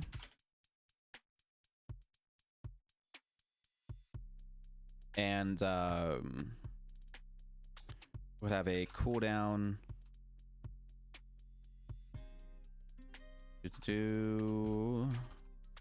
of, I think it was like 40 seconds with a stack of 2.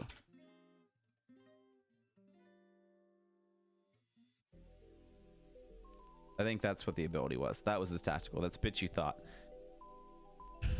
Right, and then if I was going to give him an ultimate, this would be more, not necessarily aggressive, but counter-aggressive, right? That's kind of where Tadashi would need to line up. This is his goal is to stop aggressive players from their push, and not necessarily with doing damage, but as a way to counter pushes. His ultimate could be like, well, this is when it gets into getting pushed away. They could get pushed off the map. I was thinking it could be like his ultimate could be like a giant yeet cannon.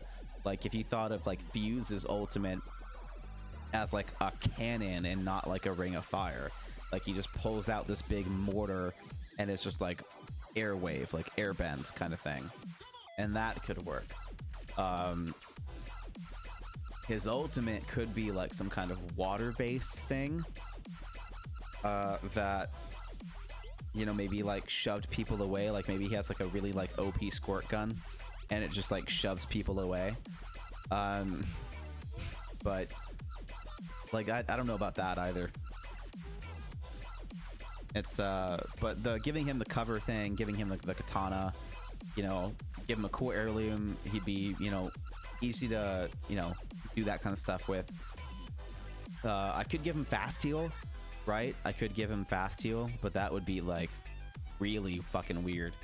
What would his ultimate be? If his tactical is doing cover, his ultimate could be some kind of weapon like Rampart, and he could be like the aggressive version of Rampart, like Rampart Light, Diet Rampart. But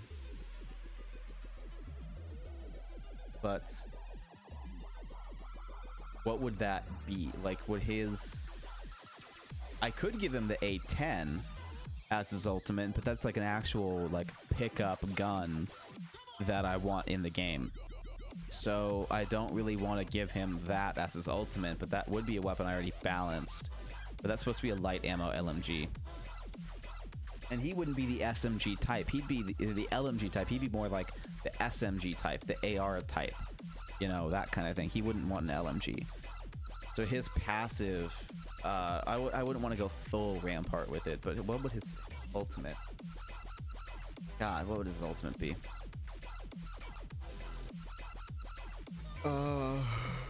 Man. That was rough. The propulsion grenade is just in my mind, like, that would work for Tadashi. It would fit the new build of him, but it would be annoying as fuck, and it would cause people to fall off the map. I did try to balance for that, but it's just not totally gonna work.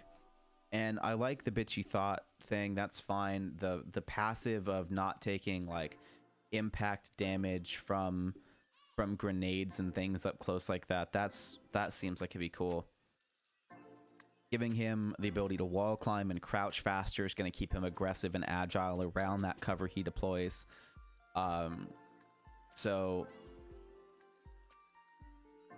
You know, to be able to crouch around that cover with the faster movement speed is going to be pretty big, and that's going to be a cool combo with him. But again, 120 health, so like at range, completely useless. Is definitely going to break almost every time you use it. But it would start with that 120 health. It wouldn't ramp up. That'd be the difference between him and Rampart. That Rampart, I think, starts at like 75, but that 75 health is, you know, goes up over time, but it's very slow to deploy. His would be a much faster deploy, and so on and so forth. I think actually 5 milliseconds is too long. It's gonna get broken too quickly, and so 250 milliseconds is likely fine. So it would take about half a second for it to fully deploy, health of 120, kind of thing, because it is meant to stop like a very close push. Very close push. His ultimate could be an adaptation of that. And so, by the way, just as to finish off this thought, the bottom half of the wall is solid. The top half is glass, so you can't shoot through it. And obviously that doesn't break, so bulletproof glass.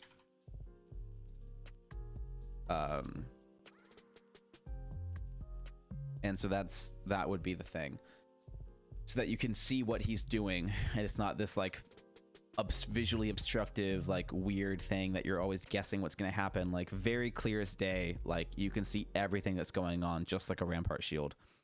That's why half the reason why Rampart's done the way that it was. But this has the downside of not being able to shoot back through it. And then the ultimate. Oh god, this is rough. If I had to make Tadashi, if I had to do it, like what would it be? You know, like his passive could be better, the tacticals could pretty good, but that's, you know, very easily broken. Like that's something that could be OP as fuck. It's definitely gonna piss people off. I know that. It's gonna counter their playstyle pretty well. Make you think twice about doing that. That full send. I really don't hate the throwing knife ultimate, man. Like that's a good ultimate for Tadashi. It really is. It fits the character. It has enough power, but it's just gonna be annoying as fuck to fight. And his shields are already gonna make him annoying. I can't have his ultimate be chasing you down and throwing knives at you. That's not gonna go well. I could have his ultimate be a movement speed increase, just like Octane Stim, where it's kind of up to how you use it for it to be a thing. So to give him a 20% movement speed for 20 seconds kind of thing, to let him run around and get that advantage in close range fights, to have him really counter even better with movement than most other movement legends.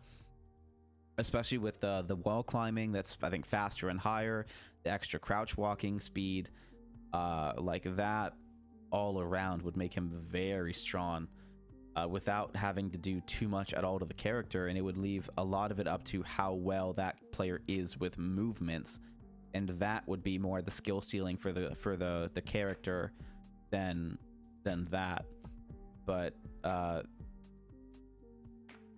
I just, you know, then it comes into character design. How would that come into play? Is it just going to be like this weird, you know, like how they use that? What's the lore behind it? Like Bloodhound has good lore, Octane has good lore. What's the lore behind Tadashi for getting increased movement speed? Is it like some kind of like meditation thing, like a hyper focus? Like, is that what it's going to be like? Like, would that work? You know, like,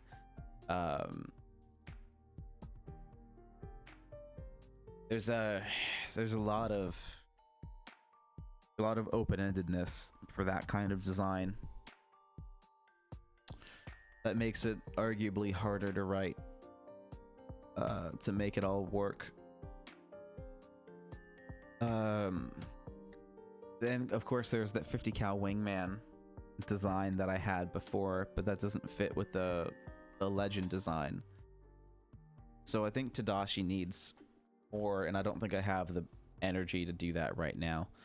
So we're not going to work on that. What we are going to do is we're going to finish one of the other legends. The Sonic Yell. Oh. Like a war cry. We could give him a Fus Roda with like a 20% movement speed bonus for like 10 seconds. That could be a thing. Okay, let's write that. We'll probably get rid of it, but let's write it. Okay.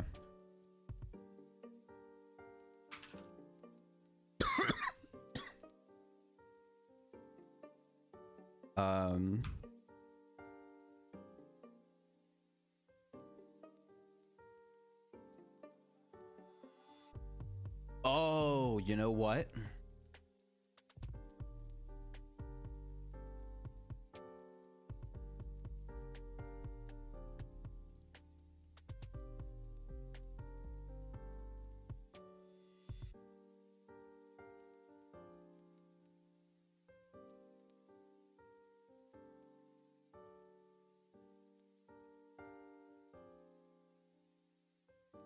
%15 movement speed penalty for 10 seconds to make people move just that little bit slower, and it would grant Tadashi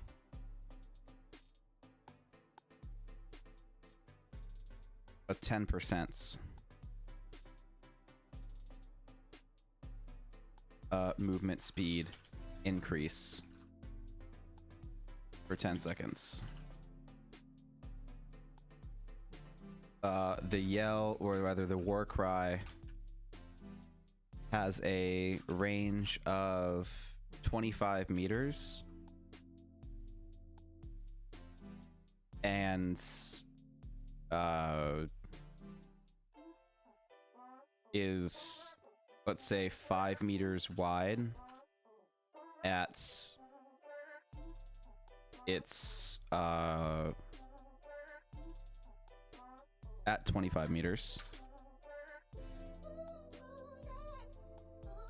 It's and that would be like a, you know, like a triangle in shape. So that would give it like an angle of it, like maybe missing some people if you're not dead onto it. So the further away you use it, the better, which would mean that the further away that you use it, well, it could be like Bloodhounds, where it's just like this wall that approaches you too. But I think getting in the skill cap of that angle is what's going to be important, so that it's more effective to use it further away, which is going to inherently benefit the enemy if it's further away when they get the movement speed penalty. That way they're not getting caught in the open with it. One sec.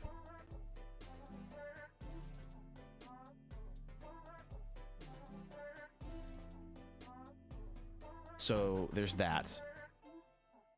I think that would be a way to balance this for sure.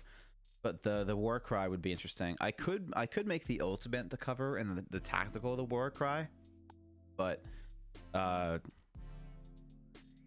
realistically, I think the war cry is going to be probably the more annoying of the two, because it's an actual movement stun, like a thing. It would definitely remove him from combat for a split second too, which would be a good way to balance it, you know. So it would you know, removes him from combat for say 1 second ish, you know, about. And it would have to have a cooldown of, I'd have this be one of the shorter cooldowns of like 80 seconds,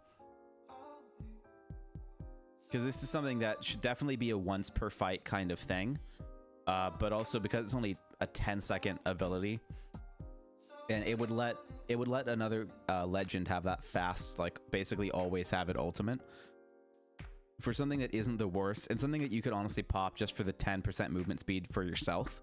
You know, you wouldn't have to do it if someone was around, just do that extra 10% to help get ahead of the ring or something like that. could be huge. It, you know, pretty big audible range so that you wouldn't want to use it just whenever the fuck you wanted to.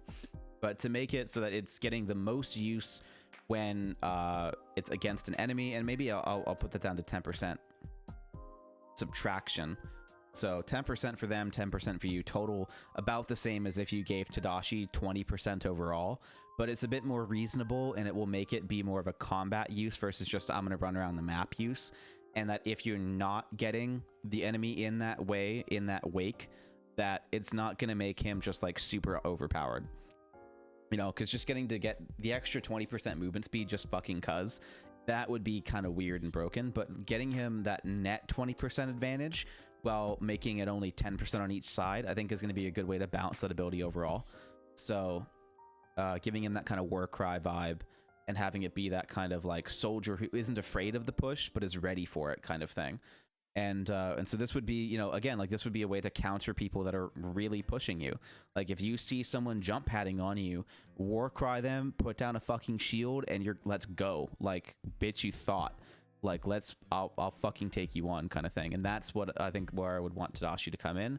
And then the typical like close range annoyances of like taking damage from other people's abilities because you're so close and that they managed to hit you.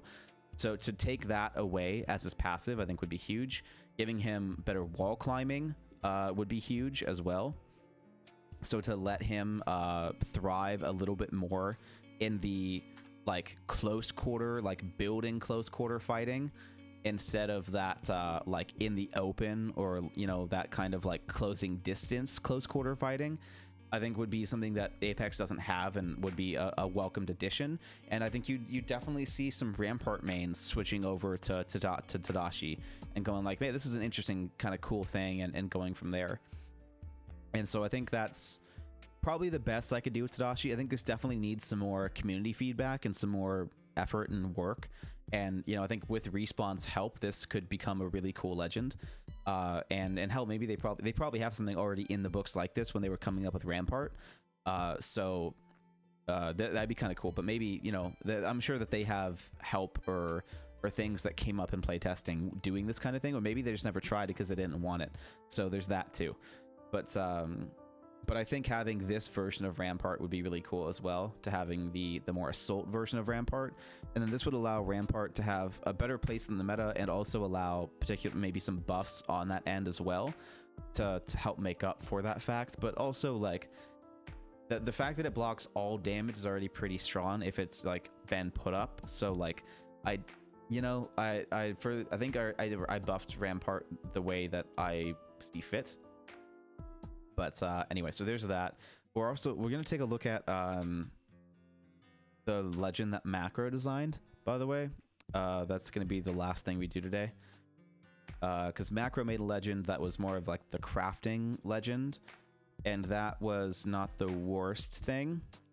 I didn't like a lot of the chain. We did end up stealing the cameras though, so the static camera was cool. We'll update that for the gaming merchant. That way it's not just like chain sucks. But yep. So we managed with that. Then Midas is what Macro made here. And the ground punch for area damage, kind of cool. But meh. We might go ahead and check out Mimic as well, but that might be a later episode. Or maybe not at all.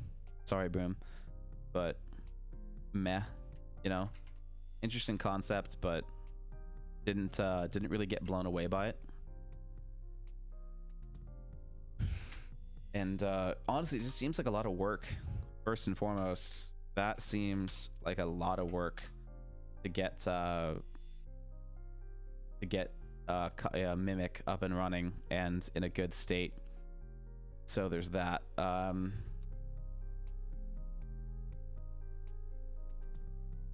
But let's see if we can workshop Midas a little bit. And so the feedback from Brian was that anything that's going to be dealing with creating or getting loot that doesn't involve moving around the map is not going to work. So that is kind of the goal of this thing, you know. So you have to be able to force movement in some form or fashion to make looting still need to happen and make repositioning still need to happen. And so what the easiest way I can think of this is to go from, if you think of Loba as the lifeline of looting, then you would want to think of Midas as the mirage of looting. And so what we want to, because I'm not going to be using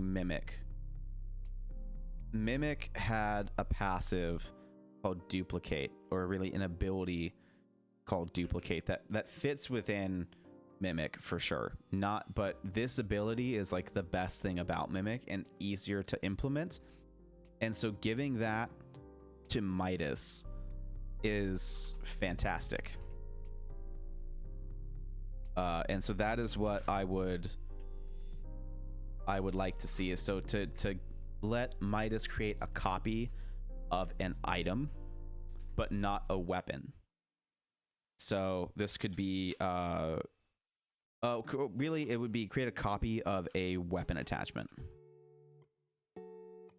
Not even meds, because then that's getting into the support role of healers, and that's not what we want. So we want him to be more focused on weapons, more like Loba is kind of focused on weapons. So he can create a copy of a weapon attachment, which would be scopes, you know, mags, anything like that. Standard stock, scopes, heavy barrels, like all that kind of stuff. That will be what he focuses on.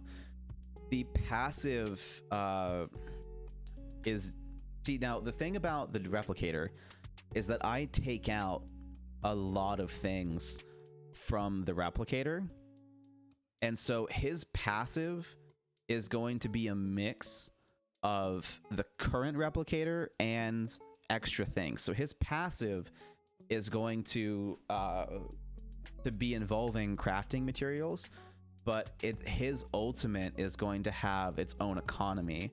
And I know we just mentioned about making Midas the mirage of looting, but that's kind of just his tactical. His ultimate, what I want it to be, is calling in an advanced replicator, or rather like a weapons cache that's like a shop where he spends crafting material, and his team can spend crafting material to purchase almost anything in the game, especially weapons, especially attachments, especially ammo, that kind of thing. And it would need to be purchasing ammo, otherwise it would kind of derail the point of Loba.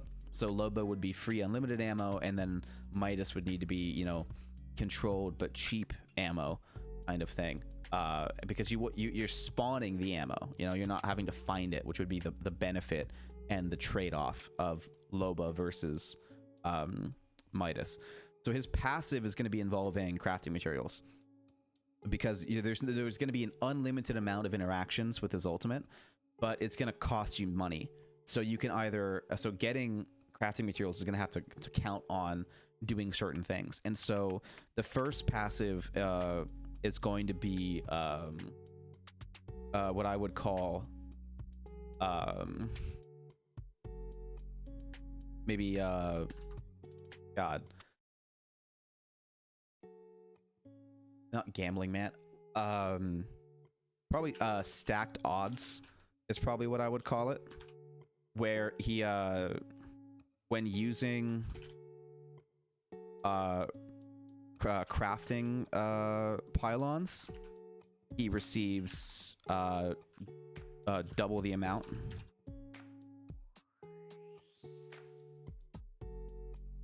That would be the first one, or rather stacked odds could be the entire passive. When accessing a new death crate,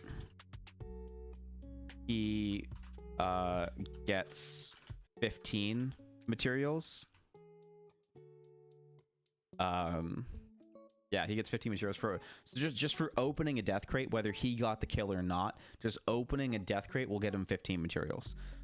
Getting double the amount of crafting materials from using a pylon as well, and then on top of that, getting a knock will reward 25 materials, and getting a kill will reward getting a kill slash, well, you know what, we'll call getting an assist will reward 40 materials, and a kill will reward 60 materials. But he's just getting like hella crafting materials the entire time, right? So that's his passive, is he's just always getting money, but he's not getting money passively like what Macro's idea was. And Brian immediately talked about that. Macro immediately agreed, was like, yeah, if we do this, we got to change it. So this is basically most that is going on. Everything except this part here was already set in stream. So this is just giving solid numbers to what was talked about in stream. I went a bit further into going with assist and knock and kill. They only talked about kills. The death crate stuff they talked about. So my addition are the getting a knock would get materials, and assist would get materials, and then doubling the amount from pylons. That's my contribution to this character, to be specific. Also using, you know, Boom's idea of duplicate on Midas to let him duplicate a copy of a weapon attachment. The item must be in the inventory.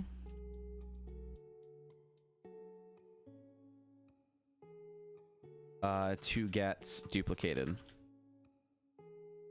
So what this is, what the point of that feature there is to make sure that duplicate is not being used quickly. You know, if they have a full backpack or something, then that will be a disadvantage to Midas, because if they're hoarding all this stuff and they can just duplicate whatever they're using super easily, then it's going to let that be like, oh, we're about to be in a fight, let me give you my level 3 light mag or something like that. And that needs to be a thought out process. So making the item go from the gun to the inventory is enough to slow that process down, even for the fastest of players, to make sure that this is not something being done on the fly. This is something done in, you know, a more calm moment, and not something that's going to be easily done in combat. So there's that. And if he needs a nerf, then maybe we'll have it be like a copy of a random rarity where he has to like keep doing that. But it'll be, oh, whoops, sorry guys, my dad just called. I need to call him back.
All right, so he's doing something on his computer, and he's not great with those, so had to help out for a tad.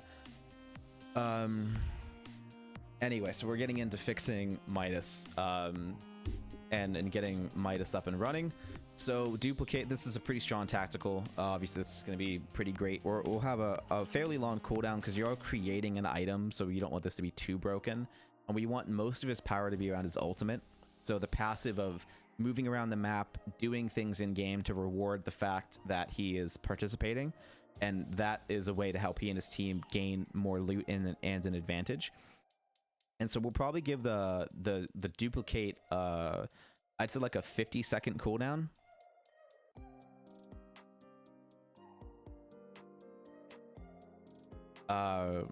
Single use kind of thing. That seems like that'd be the best. If you needed to buff him, the very first thing that I would do is have this be based off of rarity. So giving it a 2-part. If it needed a buff, it'd be 2-part. One level 3 and up item, and then 1 level 2 and down item. Easiest way to give him a buff on his tactical, let him duplicate 2 things based on rarity, and have each of those abilities have a cooldown of, like maybe 45 seconds and 25 seconds, depending on the rarity. That would be an easy way to buff duplicate if it was needed. Don't think it would need to be a thing, but that is how I would do it if this was going to be implemented in a bigger fashion, so that he can have still the same, like, not OP-ness of making a bunch of gold items really quickly, but still quickly enough by the end game that you're going to have, like, fully kitted stuff for sure. But again, it also would mean that your team needs to be running the same type of weapon as you. And I do, what I'm doing is I'm creating a new section of attachments for LMGs and snipers, so that a barrel stabilizer doesn't go on to every single gun. The barrel stabilizer would be specifically for the submachine guns and ARs, so that it would be less about recoil control and more about pattern control. And so tightening the spread of patterns and allowing those guns to have less initial recoil with a small increase to recoil, a small buff to recoil when using the stabilizer, and make that stabilizer really more about, like, maybe hip fire, more about the pattern spread and stuff like that, and the severity of that, the randomness per se. And then the heavy barrel would be introduced for more recoil focused control for LMGs, for marksman rifles, for sniper rifles, to let those weapons have high initial recoil while also giving them the power curve of that level 2, level 3 attachment that comes in to suppress that function, which would mean that finding like a level 3 stabilizer or a level 3 heavy barrel would only benefit part of your team depending on what they're running. So this is one of the reasons why 50 seconds, maybe you're like, oh, but you'd be getting the whole team stabilizers too quickly. Well, no, actually, because of my loot pool changes, you've got 2 different kinds of stabilizers now that are going to be breaking up the close and long range weapons. So depending on what you like to run as Midas, or depending on how the team's doing, then that's going to come down to it, because now there's 2 level 3 rarity items, which means that it's going to be harder to find. Now, granted, you can always give that item to Midas for him to duplicate it, but at the same time, like, it's going to be an inherent nerf to that ability, where it's not going to be as easy to fully kit a gun because there's going to be more weapon-specific attachments. So the need for that may not be there, number one. And there not being a need for that is already a nerf to the ability. And then on top of that, the fact that you would need to find it if it was a need is another option. And it also would be potentially swaying the weapon choice in the playstyle of the game, because if you found the level 3 heavy barrel first before the stabilizer and you're able to make copies of that, then that would be an entire gameplay shift based off of just what loot you found. And so that's already going to be creating disadvantages or forced playstyles based off of the loot you find in the beginning of the game. So that is something that I would do. and that's because of loot pool changes specifically. That's why that would be a thing. And I was also considering having sniper stocks turn into heavy stocks, so that it also went on LMGs instead of it being standard stocks for ARs. You know, that was an option as well. And I think I'm going to stick with that change as well. That was something I came up with a while ago that I'm gonna make a thing. And that would also mean that heavy stocks could now have level 2 and level 3. I was gonna have it be just level 3, but I think I'll have it be level 2 and level 3, and I'll have heavy stocks be just something that doesn't do a whole lot for that class of gun, and we'll balance everything around that later as well. So I think that's going to be huge. I think that'll be big. It's a quality of life update for sure. That's what I would consider as a loot pool quality of life update, to make sniper stocks heavy stocks, and then have them put on, you know, the big guns like marksmans, like LMGs, and like snipers. Because again, there's going to be such a big focus on range combat that I need that to be a difference of attachments and a different balancing aspect for less help, so that the close range weapons can still dominate close range without it being the same, you know, like loot, so that you can't like hot swap attachments based on what you need, you know, at that time, kind of thing. So that's the plan. So duplicate, cooldown to 50 seconds. 50 seconds might even end up being really strong. So that could be a thing that maybe this needs to be longer. In fact, maybe we'll just put it up to 65 seconds just to make sure. And then the ultimate is a replicator here. The tactical, he had the tactical was buying ammo or meds from a menu with no cooldown. I don't want to do that. I don't want to do that. His ultimate was to call in a replicator for the team. I think I wrote this down. Replicator would need an expanded item list. Hey, Stingy, what's up? We are looking at Midas. We're fixing him from Macro's idea. We went ahead and finished up Tadashi and kind of got him going a little bit more. We went away from the melee centered combat. We gave him Ghost's old tactical of the shields that went down real quick. And then we went ahead and finished up Dexter, rewrote him a bit, let him have a built-in survey beacon to his character. And then we went ahead and finished up Kristoff and gave him the AoE heal that we talked about last episode. And then we finished up Navarro and finished up Ghost. Well, we finished up Ghost last time.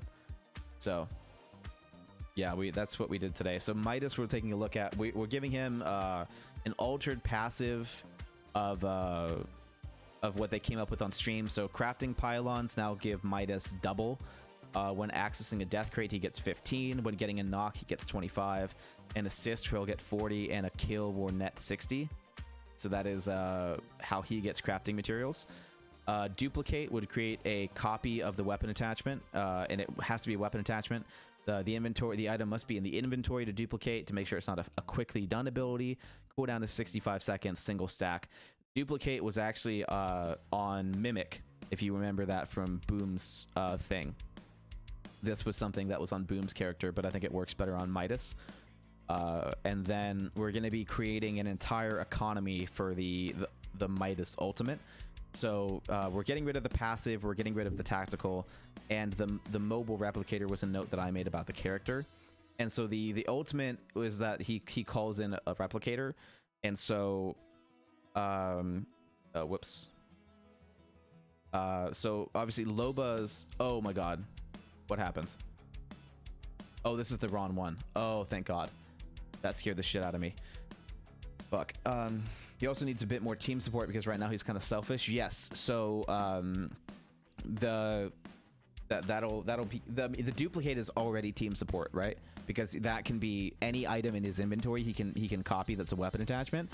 So if they want another 2x, another digithread, another mag, another stabilizer, like that's already a team ability. So There's that too. You just missed an explanation about the item rework as well.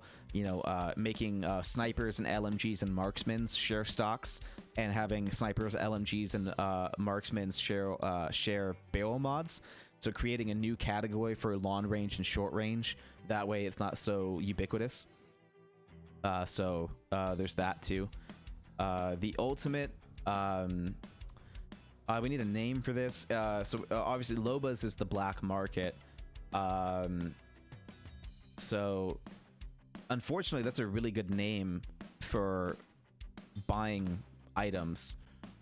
And so, like, it's unfortunate that they name something that steals items the black market, because this is going to be actually buying items, and I can't call it the black market unless I rename Loba's thing. And that's kind of annoying, because you're actually going to spend crafting material at this, like arenas, basically. By the way, this is, if you think about the arena weapon economy, this is what we're creating in his ultimate. So that's what this would be. Wow. God damn it. What do we name this?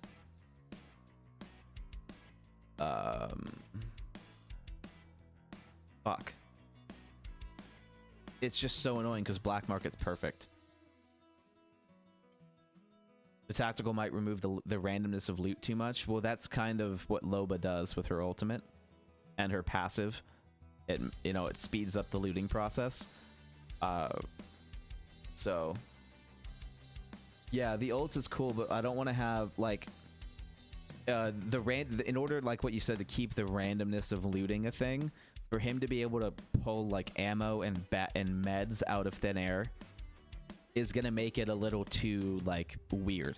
Like, and on top of that, it would the thrift shop. Okay. The thrift shop, yeah, but remember Macro's description of the character, where he's like this rich entrepreneur, this rich dude that like thinks he can buy his way to the top. Thrifty wouldn't really work, because it's more of like this I have all this money kind of character versus like frugal. So I don't think thrift shop is close, but it's not quite there. It wouldn't fit Midas as a character. It needs to be this like elevate, like like it as a cultural reference, it'd be like Gucci kind of thing, you know, like that kind of prestigious kind of thing. Maybe 1 minute 15 for what? Oh, for the tactical of duplicate. That's only 10 seconds behind what I have. You know, with playtesting, maybe, yeah. But you know, it is gonna. The thing about duplicate is that you still have to find the item, right? So it really won't, like. All it would do is help the whole team get there, unless he's running like two the same thing. So like, I don't think it would hurt the randomness of looting too much, because you still can't like get a gun from it. The ultimate you can, but that's gonna be a much longer cooldown. Where you know, that's kind of where we're going with this. So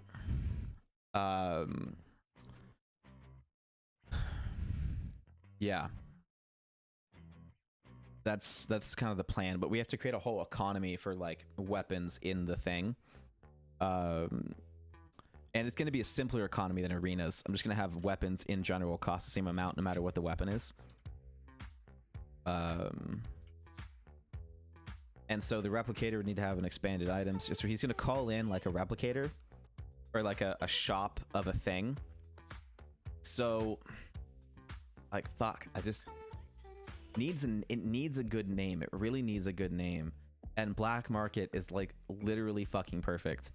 So unless I rename Lobos, which could go thrift shop, that could work. Because, you know, her lines are even just the shop is open for business. She never says the black market. So like, that could be something where if you renamed it something with shop in it, then that could still be okay without making a whole lot of work. With the pirate theme. No, pirate was wasn't this guy. That was Chain. Chain was the pirate. Gaming merchants was the pirate. Macros is more like this, like, rich CEO dude. I don't think the pirate theme would work though with Midas, because it's based off like the mythology of it was like everything this dude touches turns to gold kind of thing, and that was kind of the mythology the mythology behind it. So he would be like taking on the name of like everything I touch is fantastic because of like maybe his business savvy, or you know, like that kind of thing. So he like the whole like buying the way to the top, not necessarily like corruptness, but maybe corruptness, but also like maybe not necessarily corruptness. So I don't think pirate would really fit. Yeah, that's okay though. Fuck. You know what? I'm just gonna write it down because I have the idea for it. We'll think of a name later. We'll just call it that. Eyjafjallajökull. It'll be just the name of the volcano in Iceland. And so the ultimate is so he calls in an advanced replicator slash, oh my god, slash like weapon cache.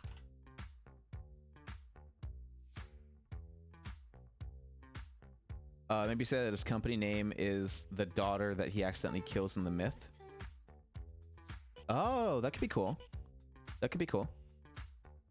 Yeah, something like that. And make the shop named after his company. That could work. Yeah.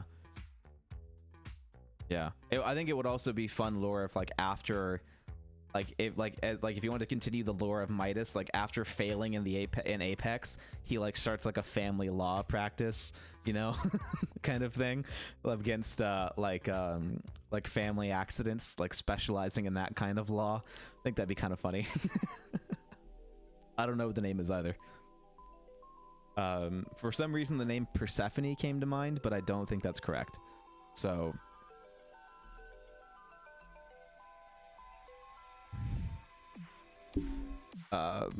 yeah, but like how funny that would be if he got into like home accident insurance or something like that, you know. That'd be pretty funny. Anyway, so he calls in an advanced replicator slash weapon cache, and so this would allow the purchase of any item in the game. Maybe for his character searching for the meaning after losing his family because he's focused on his work too much. Maybe make his character searching for meaning after losing his family because he focused on more. Yeah, that could be a thing. That could be a thing. I don't really worry too much about that part of the writing. I worry about gameplay. For everything else other than gameplay, like the Apex Games family lawyer, yeah. That'd be funny. The lines that you could do off of like family law would be pretty funny as well. Especially like the stuff like the one-liners that you could write about a family lawyer and Gibraltar would be like really funny. Like that whole dynamic of like the two of them becoming best friends. I would love that. Yeah.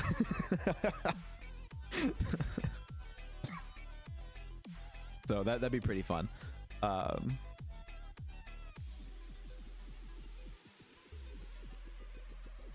But anyway, so he calls an advanced replicator slash weapon cache that allows the purchase of any weapon item in the game of any we'll call that weapon attachment,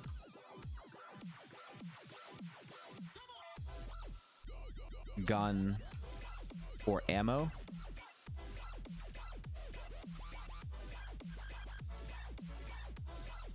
So the ultimate is to call it, yeah, okay, replicator, you need to have an expanded list allowing the purchase of any gun or item. Perfect. Okay, that's that. Now details. So we need to get an approximate amount of materials that he would get in a single match, and then get blanket values for what things would cost. So we're going to assume that he goes to a location that has crafting pylons. So he has 150 just off of that. When he opens a death crate, he gets 15. On average, let's assume that you're opening 3 to 5 death crates per match. So, if not more, so we'll do 15 times 5, which would be 75.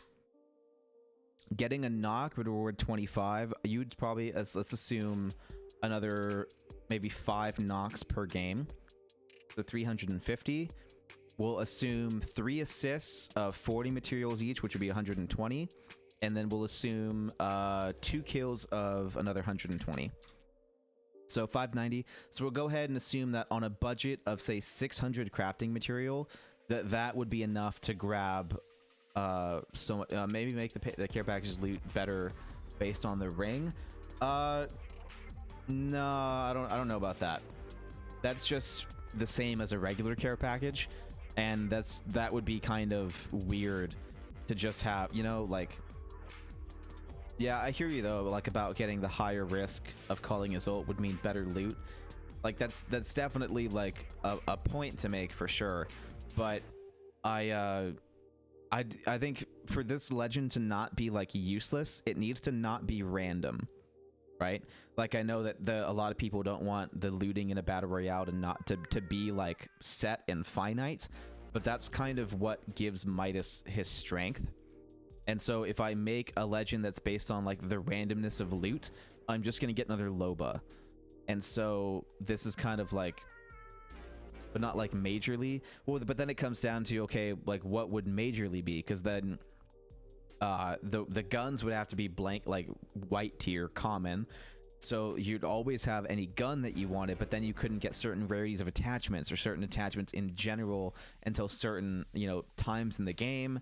And then you're going to be having like certain optics, especially the higher class optics is usually high power optics. And if that happens later in the game, then, you know, like then you're having that whole, you know, like that's a hard line to walk. And so it's better just to make it expensive. It's way easier just to make it expensive.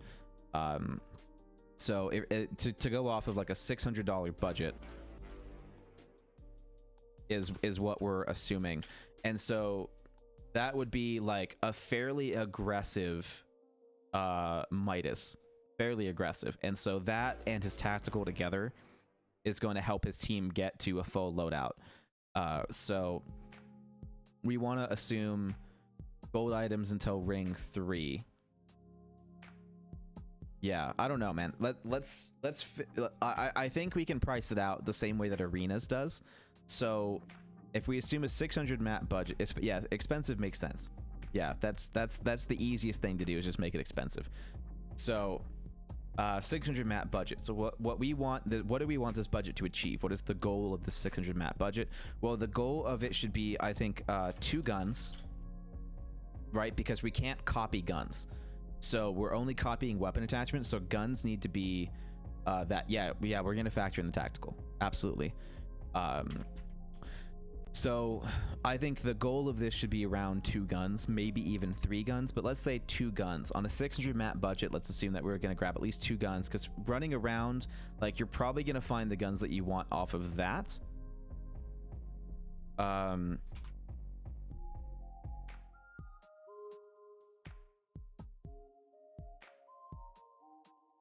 Yeah. So let's, this is the kind of thing you can just change after you make him public. Yeah, exactly.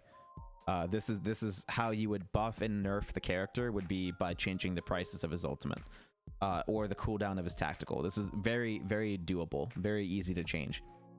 But we want to say off 600 mats, that 600 mats will get you 2 guns, because you're going to be going around and probably finding the guns you want anyway. So we're going to assume 2 guns.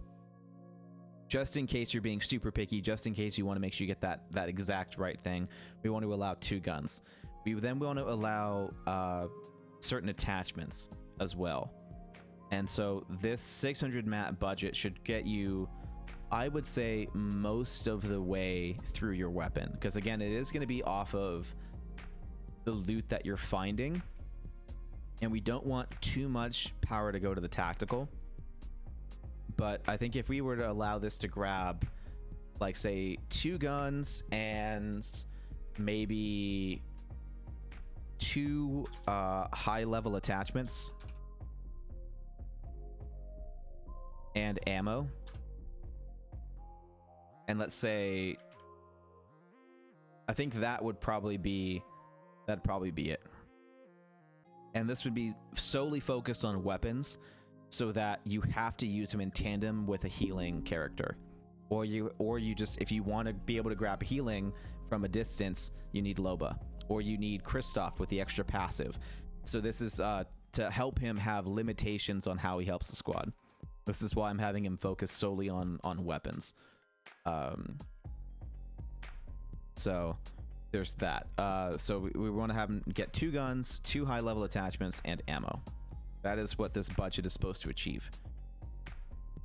So that the first thing that you can say is that we got 3 categories, 600, so 200 each, right? That would make sense, but that's not quite what we want to go, because ammo is going to be cheaper. So we'll say that's 50 mats. We'll grab 5 stacks, not 5 stacks, 5 whole stacks would be a lot. That'd be a lot of ammo. But ammo can be hard to find. I have an idea. Make his tactical 3 charges using 1 on blue or gray, 2 charges on purple, and 3 charges to copy gold. Yeah, I was thinking of that as well, but I also I was more worried about, like, if we needed to nerf him, then that's actually more specific than what I came up with as well. But that's a better that's a better idea than what I came up with for specifics. But the idea of letting him copy multiple low tier items and then like a single high tier item, that would really only be needed if his tactical was too weak, or if he needed a buff. But I think making him choose about when and how he uses it is going to be important, because if we did do that method of having it use so many charges, then each charge would have to have a cooldown of, say, like 30 seconds to make that worth it, or even 25 seconds to make it about the same amount of time, right? So if we had it be a 25-second cooldown per charge, then there's not a lot of penalty for using the ability, and he could just kind of pop it off whenever and however, and his whole team would always have like a pretty constant base of loot. And so to make him use that 65 seconds for anything is going to make him have to save it so that the looting doesn't happen too quickly, right? Because to be able to dish out 3 copies of a white item, or say use 1 on blue or gray, especially because of my changes, the extended mags are actually blue in my version, because I get rid of a lot of them. So that particularly, it would have to be 1 charge for gray, 2 charge for blue and purple, and then 3 for gold to fix that to go in with what my item would be. So to be able to pop out that would be 25 seconds, that would be 50, 70, and 75 seconds to pop out 2 extended mags. That wouldn't quite work. Right, but because every extended mag in my version is blue, it's actually 75 seconds for 2 extended mags. So that's where it kind of comes into play here, because I get rid of gold mags. So the only gold items in the game are basically optics. So most of the items you're going to be copying are blue and purple because of my item changes. So that's where, like, gold would have to be even longer. That's to be like a 2-minute thing for gold, if not longer, so that it's still at least 1 minute for gold and purple, and then that could work. Sorry, for not 1 minute for blue and purple, and then it could be, you know, twice as long for gold, and that could work too. But realistically, I think just making him do the 65 seconds to start and play testing from here is going to be less work, and it might be enough for it to not matter. So if we were going to play test a legend like this, I think I think one problem with this tactical is that he can end up being campy because you're getting stuff for free. Well, no, you're not really, because you have to find it first, right? Like, you don't just get to make it. Like you could buy it in his ultimate and then copy it, but other than that, like you have to be able to find it. So, but yeah, like the devs touch on, but the devs, because he's getting the stipulation from the devs was that he was getting materials passively. I no longer have him getting materials passively. Now he's getting materials from interacting and moving around the map. So he can't sit in one place. It's the same thing with Loba, right? Loba gets all this loot faster than everyone else, but she's not broken because she has to move around the map. And it's dictated by that. Lifeline can call in loot for your weapons on a guaranteed upgrade, but she has to have that big signal coming up of her care package, right? So this is just kind of taking the best of both of those legends and kind of focusing and basically like taking what they want Lifeline to be and putting it in Midas, and then letting Lifeline go back to support equipment and not focusing on weapon attachments at all. Loba can focus broadly on everything, and then we bring in Midas to focus on weapon attachments. So that's kind of how you're separating out. Yeah? Okay. So hopefully that makes sense. So that's why I'm not too worried about it. Like in playtesting, you could be absolutely right, but in order to save work and get the legend out the door faster, we don't have to go that far yet in the planning stage. Absolutely a fantastic nerf if it needs to happen, but in order to see if it needs to happen at all, we might as well just do this. Because it can't be, unless it's a stupid amount of work to go back and do it a second time. You know, that's where it would come down to the programmer side. If the programmer is going like, hey man, like, don't make me do that twice, then I'd be like, okay, cool, let's write out your version right now so that we don't have to go back and do it again. But if it wasn't that bad to go back and do it again, I wouldn't worry about it, because we may not need it. Because then it could just be too complicated for no reason. And for the most part, Apex is about simplicity. Like that's why the looting system is colors, right? It's always like, this color better, this color good. Like, I'm missing things, I don't have any colors, well, let's go get colors. Like, that's kind of what Apex has been about for a while. So making players think about that kind of choice and complexity isn't typically what's going to make a legend feel like useful or strong, because it's more of that like one and done, not totally thinking ability that is going to help it feel like more like accessible. So that's a pretty big issue as well when it comes to ease of use. So this just makes them easier to use, and I personally, I don't really care if he takes 65 seconds to get a blue or a white, because some of the blues are worth it, you know, like to be able to copy a 2x for 6, you know, that's pretty damn good. That's like my favorite blue item in the game is the 2x. And also I make the 3x blue. So there is a reason to have even blue items at least 65 seconds, because when you think about like a 15-minute game, 65 seconds is not a lot of that 15-minute game. So if anything, it would need to be an increase in time for like purple and stuff like that. You gotta go eat dinner, so I'm gonna be back in a bit. Yeah, I might end before you're back, so as a heads up. But thank you for coming by. Definitely go get some food. I gotta stop for the day because it's getting close to mid-afternoon, and I've got other stuff to do. So we're gonna write out a budget real quick and then call that a day. So yeah, so 5 mats, 50 mats for that. So if it was gonna be 10 materials. Right now it's 10 materials for item, for ammo. And you get, I think it's 20 rounds of both ammo type for 10. Which is, yeah, bye buddy. Thank you for coming by, appreciate it. 50, so I think what we're gonna do is to keep the same replicator system. So 10 materials will grant twice the usual ammo. You may pick any ammo type, regardless of its being, oh, you know what? Yeah, no, it'll to make it simple, it's simpler to do what they did. It's simpler to, there's a reason they did that, and it's because it's faster and simpler. We'll grant type so 10 materials will grant twice the usual ammo, Um, well, you know what it'd be. 10 materials will buy ammo of a single type. So it's the same exact cost of 5 per stack, but instead of getting two stacks of ammo, two types of ammo, it's just one type of ammo. So that way you don't have to spend materials on ammo you don't want. So you still need 10, but you don't have to buy the ammo that you don't need. So that's what I would prefer. And honestly, that's just a good change in general for replicators as a whole. But yeah, 10 materials will buy ammo of a single type instead of 2. And so we want to be able to buy 5 stacks of that ammo, which is a little bit, not a whole lot.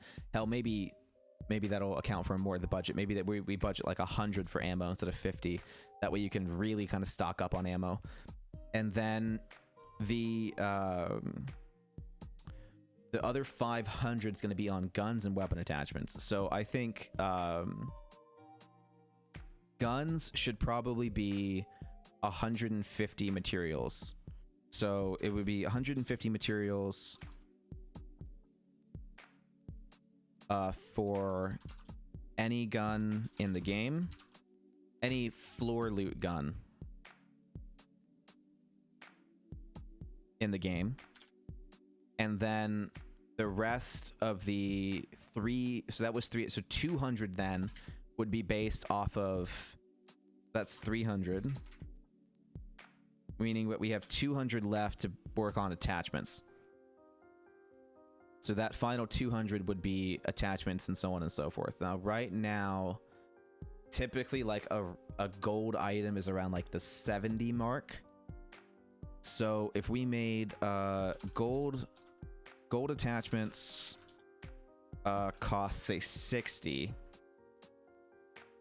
in general, purple attachments will cost 40, or say 45, and then blue attachments will cost 30, and then white attachments will cost 10, the same as ammo.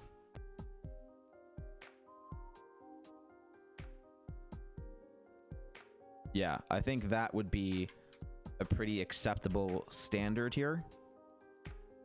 So let's run through that for a second. So off a 600 mat budget, which is a good amount of work to grab that 600 mats, that would grab you any 2 guns that you wanted,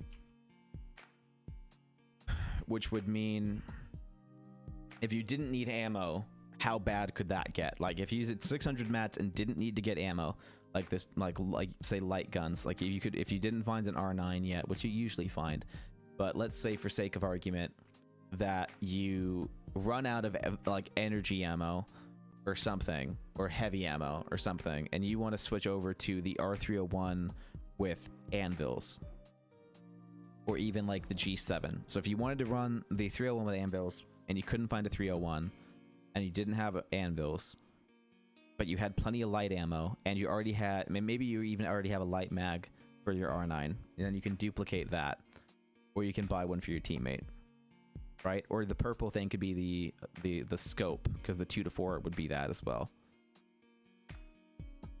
But the mag is blue. Ooh. Extended mags should cost more. Blue attachments could be 30. Extended mags will cost let's say 50, because it is blue, but it's also an extended mag. So just to have extended mags cost almost a little bit more than purple. Well, maybe we'll have extended mags cost 40, so because it's a little bit higher tier of a blue item.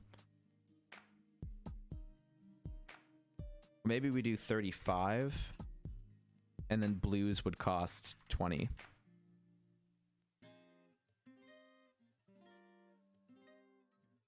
We could put that down to 50, and then that could cost 40. 50, 40, 20, and then extended mags would be 35.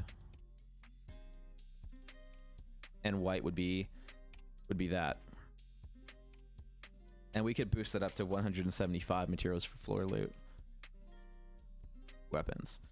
So you'd be spending 175 times 2, which would be 350. No, it wouldn't. Yes, it would. No, the 150. Yeah, 150 times 2 is 300, so that'd be 350. Yeah. So 350 on guns, which leaves 250 left. And 250, that can get a lot of attachments. That's a lot of stuff. But again, that 600 map, you know, maybe we'll decrease the death crates from 15 to 10. We'll reduce the knock amount from 25 to 20, and the assist from 40 to 30, and then a kill will get 50. And that will reduce the budget and make attachments harder to buy. Hey, dude. Oh, you're getting your cover shot today, dude. Well, that's good. That's good. Yeah, that's a really good thing. 180 for floor loots. 15 mats for ammo. 10 for extended mat. Yeah, that could work. We'll put that. Yeah, and then because that'll be based off of bigger budget. Oh, you hate needles? Oh, yeah, that's a good point. They're not fun. So, oh, thanks for the hydrate and stretch. I've got some coffee. I'll drink that. Ah, cold.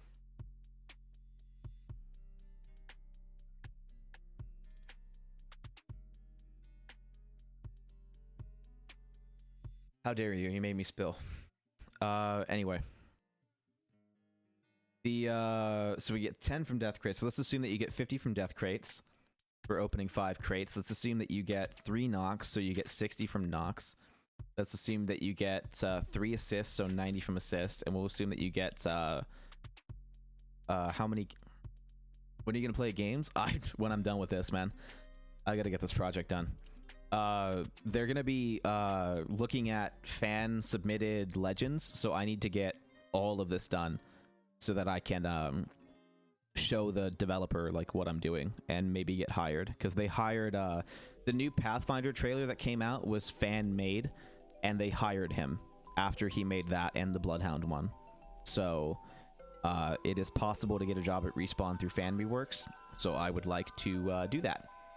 So I gotta work, man. No games for a minute. And kill will reward 50 materials. So if we assume 4 kills at 200, then there's that. So how many that would be? That's 150 right there. That's 200 right there. So that's a $400 budget off of a pretty average game.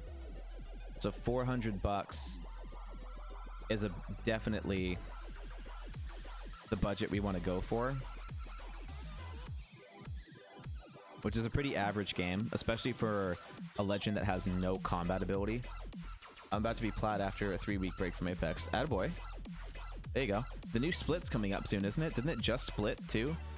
I feel like someone said there's only a week left, and it just happened like a couple weeks ago. That's crazy.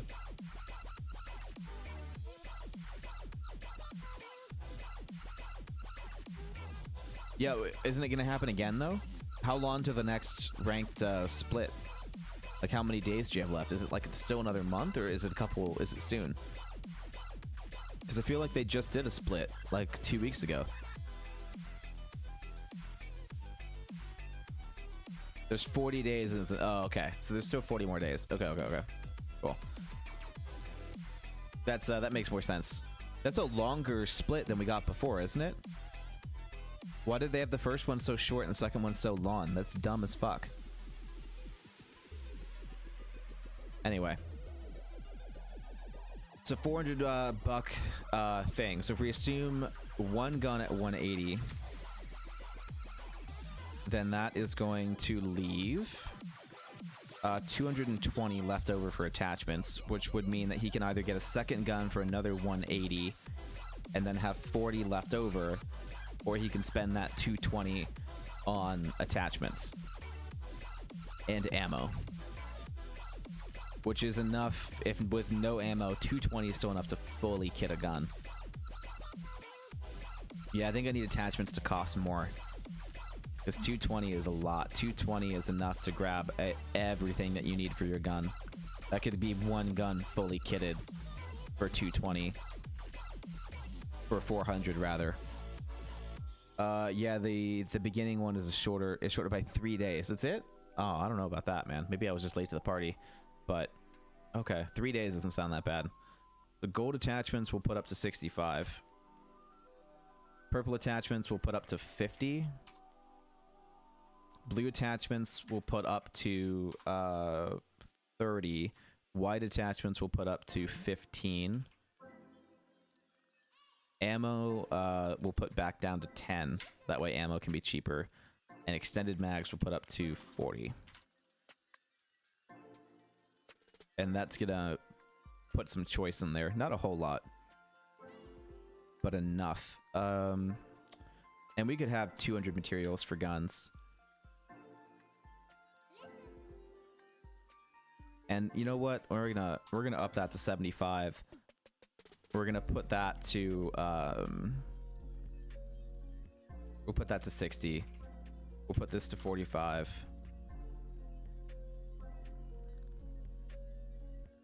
And that'll be a big nerf.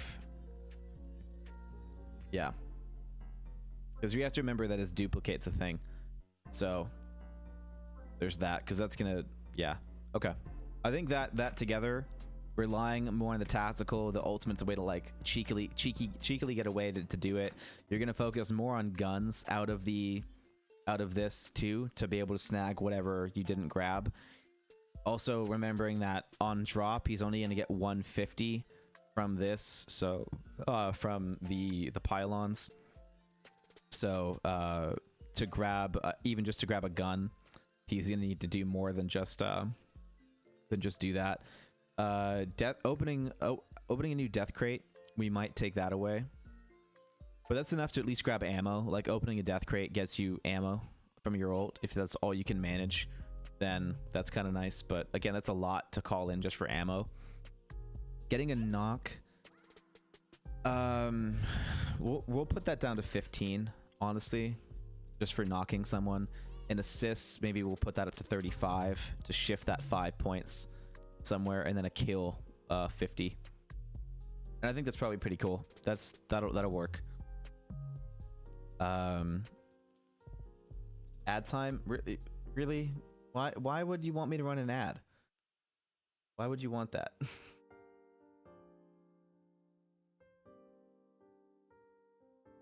Oh, hold on.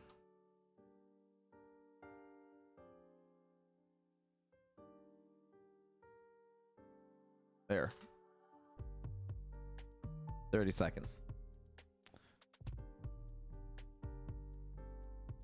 You have 10k channel points? There's community challenges to like pick what game I play. It's like a thing, isn't it? How do you do that? That was supposed to be a thing. No? They're supposed to be. Whoops. That was supposed to be a thing for you could use channel points to do something like that. Maybe I'll add in some higher stuff in a minute. What are you doing that for? Why is that even an emoji?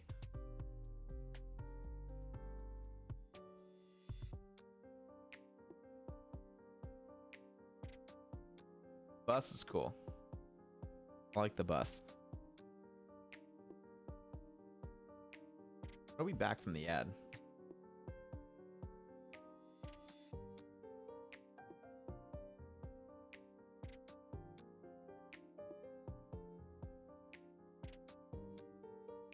You got any legend ideas?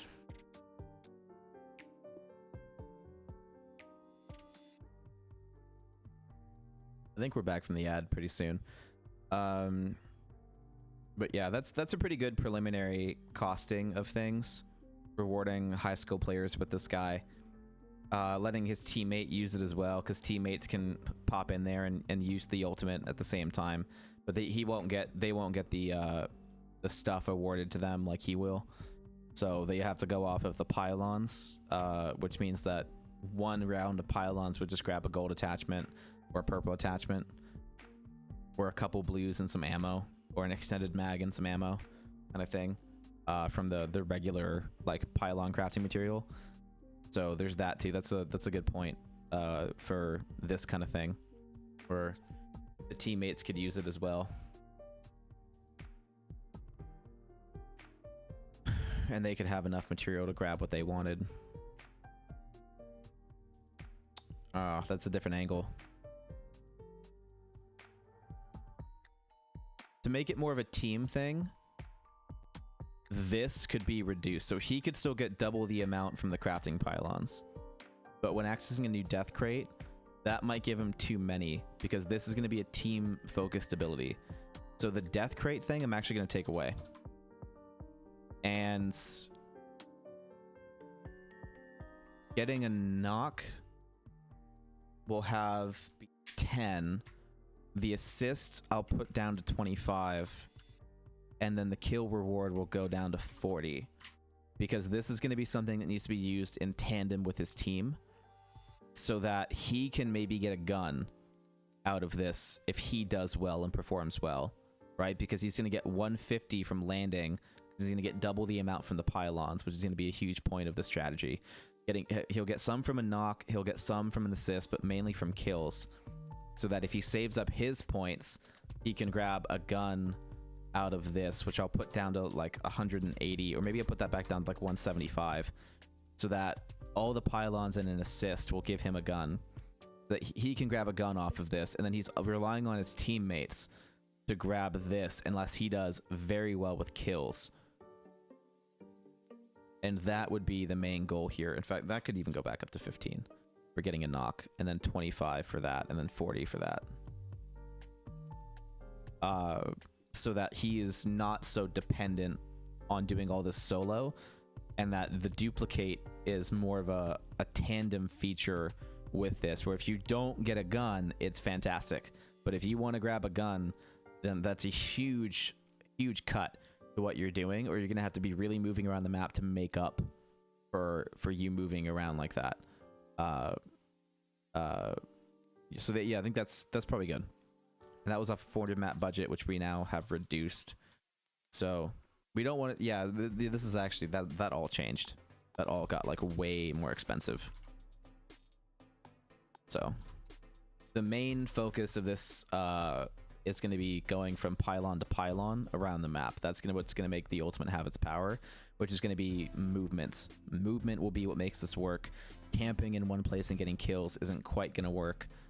So that's going to be, I think, a good way to fix this and make it as good as possible.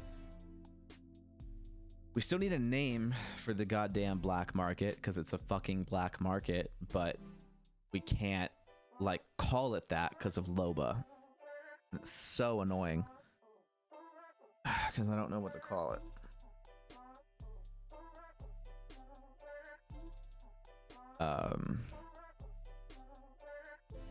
God damn.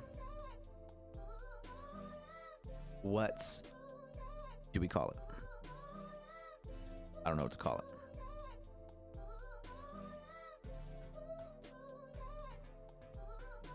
Honestly, I think I'm gonna up that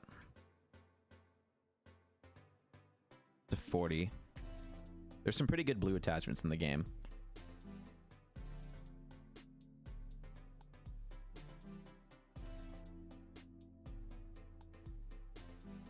And what attachments and grenades will cost 20. Yeah.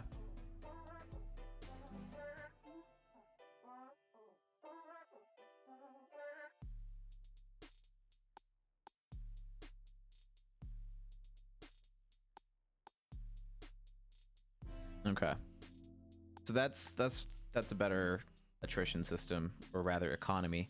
Better economy. I'm getting tired. I've been going for 3 hours already. Damn, yeah, I gotta call this a day. If you think of a name for the shop, then that would be ideal. But there's Midas written, there's Tadashi written-ish, Dexter written-ish, Kristoff written-ish, Navarro written, and Ghost written for sure. Yeah, there was one where he was a plague doctor, where he had a syringe as his passive, where he can hit an enemy, 5 damage to them for 2 seconds. So if he misses, he takes 3 damage for 3 seconds. His tactical would be a potion, throws them down, and it would give his team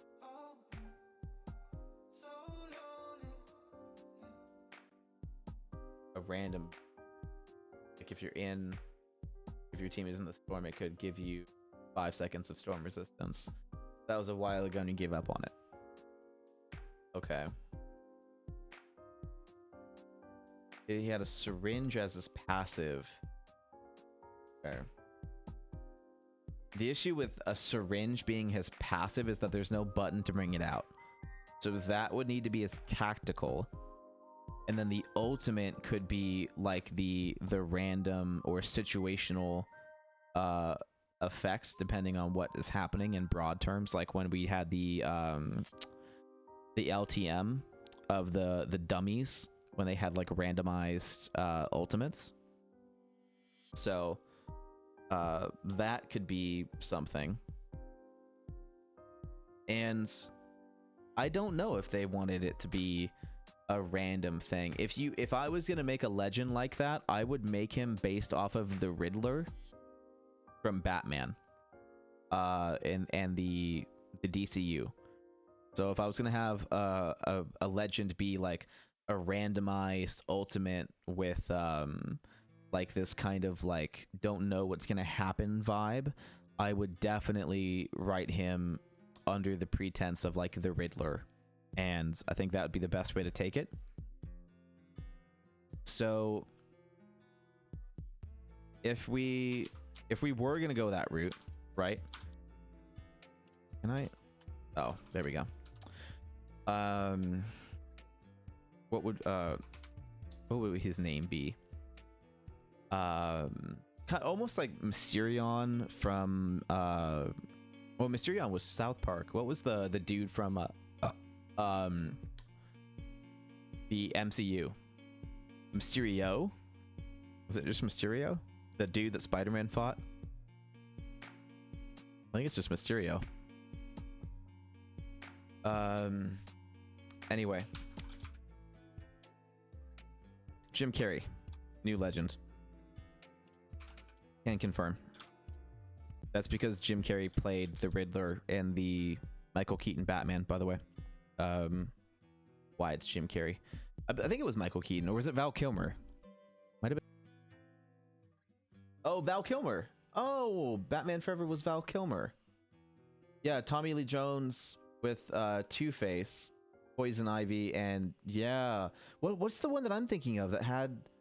I thought Batman Forever was the Penguin one. I feel like I have a copy of it. But Batman Forever was Val Kilmer. It is Val Kilmer. No. Okay. So Jim Carrey and Val Kilmer. What was the one with the penguin? What am I thinking of?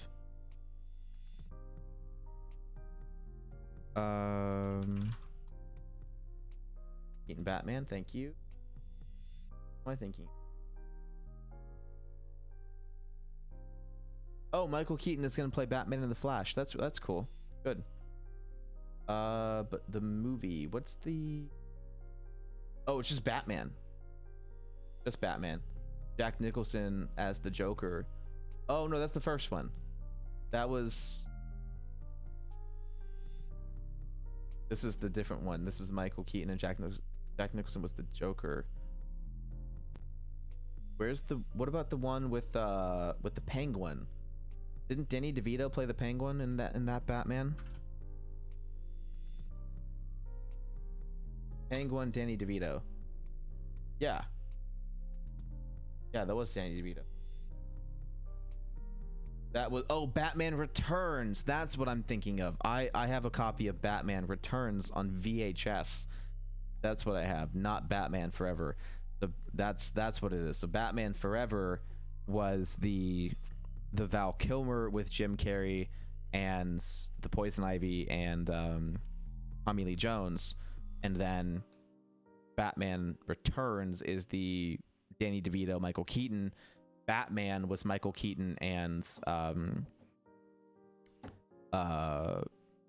Jack Nicholson, and then there had to have been more as well, but I don't remember the rest of them. But that makes sense. Anyway, so Jim Carrey, passive, can confuse Val Kilmer. That's not the right name, but anyway, his passive would have to be something different, but the tactical would be the syringe that you described, but the damage is a little low. Yeah, that's a rough one to work with, man. Because how would that the other thing that you're running into here is the legend design, is that cohesive theme between abilities, and how you write that character would have to fit. It would depend on what the randomness of the ultimate is. Then it could work. Because having the tactical of the syringe that deals damage, which is frankly a lot like another ability that I already described. So I can just steal it from... Oh, hold on. Let me save this. And then I can open this. And I can grab this, which I called friend or foe, which is already a thing that I described. And friend or foe is that you use a modified P2020 that fires meds with one gun and poison with the other, using select fire to toggle which magazine is loaded. The meds will heal the base health of any legend hit, and poison will damage the base legend of any legend hit. And we'll just say that each shot does 10 health or damage. And that could be his tactical. And so this could be a cooldown of, say, 65 seconds. Each gun would have 1 mag of each every cooldown. Wait, or rather, the gun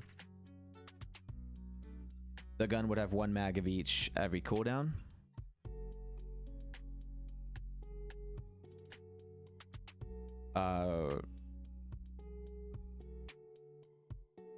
20 rounds.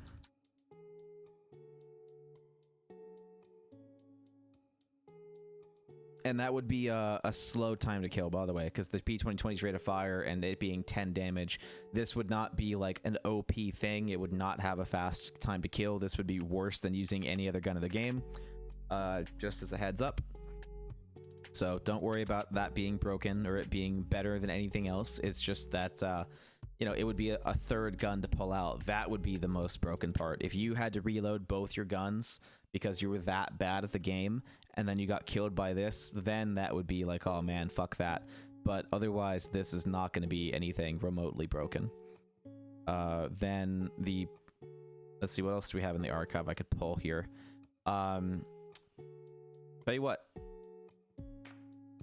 Whoops. I'm going to steal from Brother Maynard. You said that you were... This was a... like a witch doctor, right? So... A plague doctor. Okay. So... Oh, you know what? We could still name him Brother Maynard.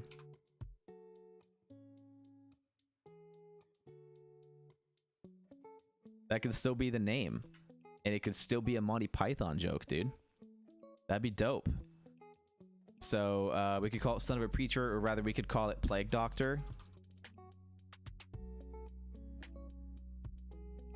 So that Brother Maynard is immune to the darkness and cannot be silenced. That could be his passive. So counter to Revenant, basically. And then it could be that killing a shadow form enemy leaves them at 1 health. At 10, or leaves them at 10 health instead of 50. So that way, when they get sent back, they have even less health. Like the old version of Revenant, where it used to just send you back on like 10. And so after they gave the buff to the Rev Totem, so if Brother Maynard could fight the darkness more effectively than the rest as a Revenant counter. And so that would be an interesting mechanic as well. He could have for the extra P2020, so he could shoot holy water at people and also like exorcise the demons. So that could be cool, pretty cool. And so there'd be that. Or rather, you could also just have one gun do both, by the way. So we just we could rename this to fit the character and go off of like, say, we could just call this Blinding Light, which is also a pun because the P2020 uses light ammo. So,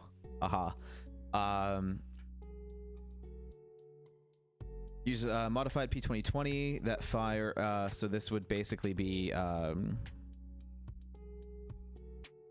that fires. We'll call this. There needs to be. This is like a TM moment. Like a company made this round. Like kind of like smart bullets, like smart water. Conveniently distilled from osmosis through regular bullets for your your convenience. So the smart bullets, for lack of a better term, bullets will heal the base health of teammates by 10 per shot, and poison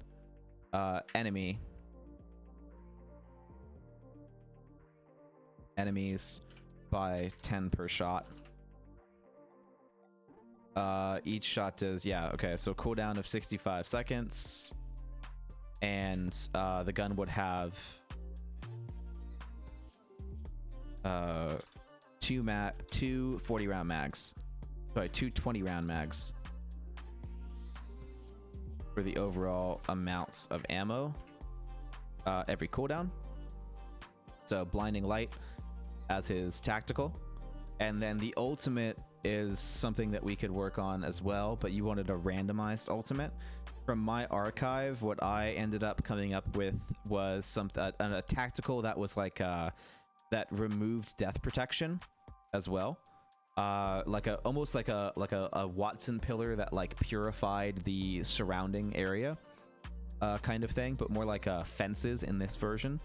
And then the Holy Hand Grenade was like a way to fucking like auto aim a grenade, like a heat-seeking nade, just like yeet, and then like it would just go to whoever was next to it, kind of thing, and ignore armor and just do like 50 base damage. That you could just like heat-seek a grenade, which was like super broken, but that's like what the Holy Hand Grenade does. So that was kind of the whole point of that. But you wanted a randomized ult. I think realistically, what I would actually love to see is that Revenant counter, and so you're kind of like helping me out with like the Plague Doctor sense of Brother Maynard, and kind of helping this kind of come in as like a modern day Plague Doctor. I didn't think of that, So I'm gonna steal another one of my ideas real quick and let me know what you think of it. Where the ultimate is like we'll call it how about healing crystals for now. But it's that Brother Maynard activates, or rather Brother Maynard blesses the ground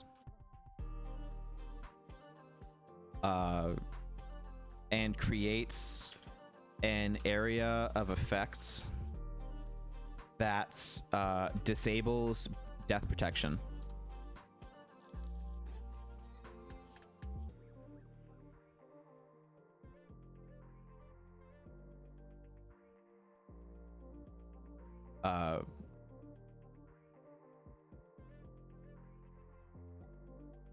But does not send the enemy back. So it just disables death. It doesn't like deal damage to them to send them back. It just like disables death protection. So that if they cross that area, like if they try to octane jump pad on you and you bless the ground, and then like they just like land there, touch it, and then they're just like, oh shoot, like I don't have death protection anymore, kind of thing. That way they can't like full stun on you the same way. That way they're stuck with that push, like they better win, kind of thing. And so it could also be used like indoors to stop a rev push as well. So it would like it would create a wall of light. That would be like how you would look at it. It'd be like a really like thin, like unobstructive like wall of light that has like beams, almost like icicles, like going up and down it in all these different places that are like stronger. So it's like thin and thick zebra stripes, kind of like all over the place, to show that it was a thing, to show that there's a wall of light there. And if you cross that wall, death protection goes away.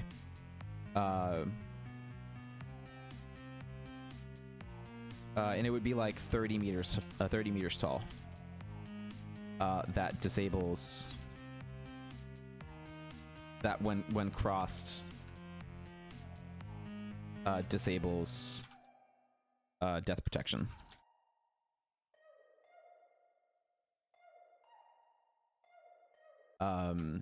Rather, we could call this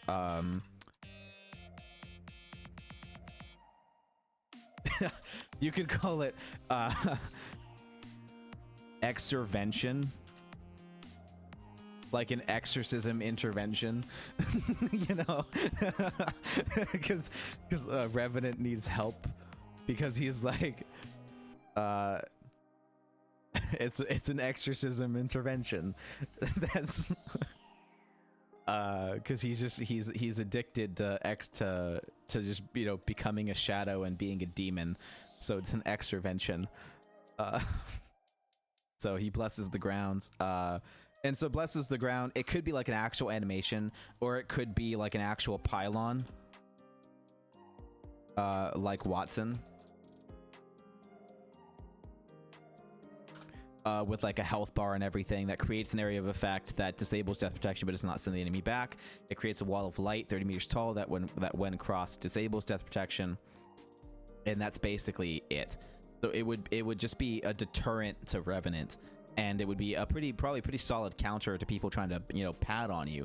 And, you know, Brother Maynard with Watson would be pretty fucking huge, because then you could like really defend ability. This would definitely be a support legend, I think, as well.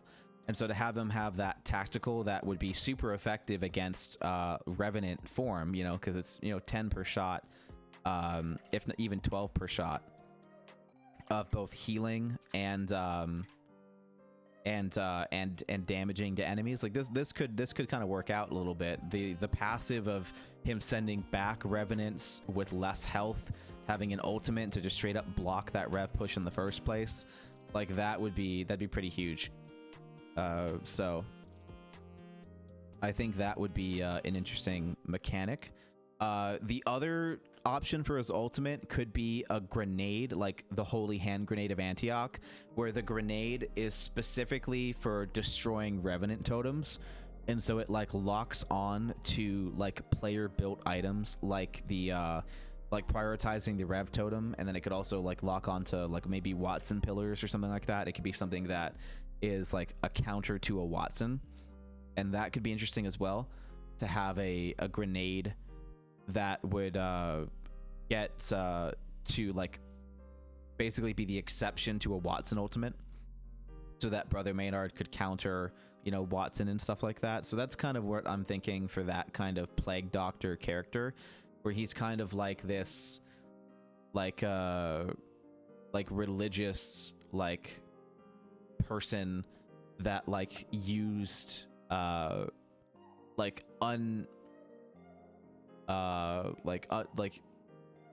alternative medicine, basically, you know, that and take it any way that you want, but that's kind of, if I had to make another legend, that's probably my best start for that. I'm sure that the community could think of better ideas for how this all would work, but I think everyone would be on board with a Revenant counter. I just don't know how exactly we would write that into a character to have someone who could counter Revenant. But because Revenant comes across as this extreme dark character, I think the best way to have a counter is that extreme light, and typically religion is a very easy way to show that like extreme light angle as like that purification through, you know, something, you know, and unless you just want to have it be like some dude with a blender like really advocating for like juicing vegetables, like this is kind of the best thing that you could come up with when the writing of that character is taking it to that more like priest-ish vibe, you know, like combat priest, like the movie with Vision from the MCU. If you're not familiar with that movie, before Vision was Vision, he was in a movie about priests killing vampires called Priest. So you want to check out that movie Priest with Vision from the MCU going all ninja with vampires, then go have a good time. It's pretty fucking bad. He's an out west priest cowboy killing vampires. It really doesn't get any better than that. So anyway, I think that'll do it. We're gonna switch over to get the fuck out. So thanks everyone for coming by. I appreciate it. Hope you had a good time, just like I did. Coming up on another 4-hour episode. I've got some stuff to do today, so we're gonna go ahead and get that done, and we'll catch you all in the next one. If you guys have any ideas or anything at all, feel free to swing by the Discord and drop down some ideas in there. You know, you can get me on Twitter, you can get me on YouTube, whatever platform works the best for you. If you would like to participate in the fan rework legend idea, then go check out Boom Razzle's stream and get a link for his Discord so that you can apply yourself and not have to worry about going through me. Would very much like for you guys to do that on your own without you having to go through me and worry about, you know, if you want to keep your ideas yours, then please go ahead and do that. But if you want to help me out and give some community suggestions for legends that we could design together, then you know, stick around here and do it on this page. But if you want to submit it on your own and you like your idea and don't want to give it away here, then please go to Boom Razzle. I'll type that name in chat again real quick. BOOMRAZZLE. Go to his channel and join his Discord, and he will have some kind of link in the future for submitting legend designs of your own, and then you know, he'll go through and pick his favorites to show on that stream. So you'll be competing with me, but that's okay. And you know, put your best foot forward and have a good time. So that'll be that. And I think for now, that'll probably be as far as we take this legend editing series again. So this will be the last episode of working on Legends, and then we'll go back to the Excel document. But if you guys have community suggestions, or if I make enough changes that it merits an episode explaining it, then I will go ahead and do this again. We will have to go over this whole document in a more professional video with minus the rants and minus the editing process live. And then we're going to go over all the other tweaks and changes that we made as well. Because we have made more to this document change-wise than just the legends. So there is that. So yeah, that'll do. We're going to get back to work on the Excel document. There's a lot to do on the Excel document. Still so much to do in the Excel document. More specific changes to items and, you know, what the benefits of those items will be and so on and so forth. But a lot of work to do on the Excel document, so we'll be getting back to work on that as soon as possible. So that'll do it. Goodbye. Get the fuck out. Goodbye. All that jazz. Thank you for coming by, as always, and goodbye for the 25th time.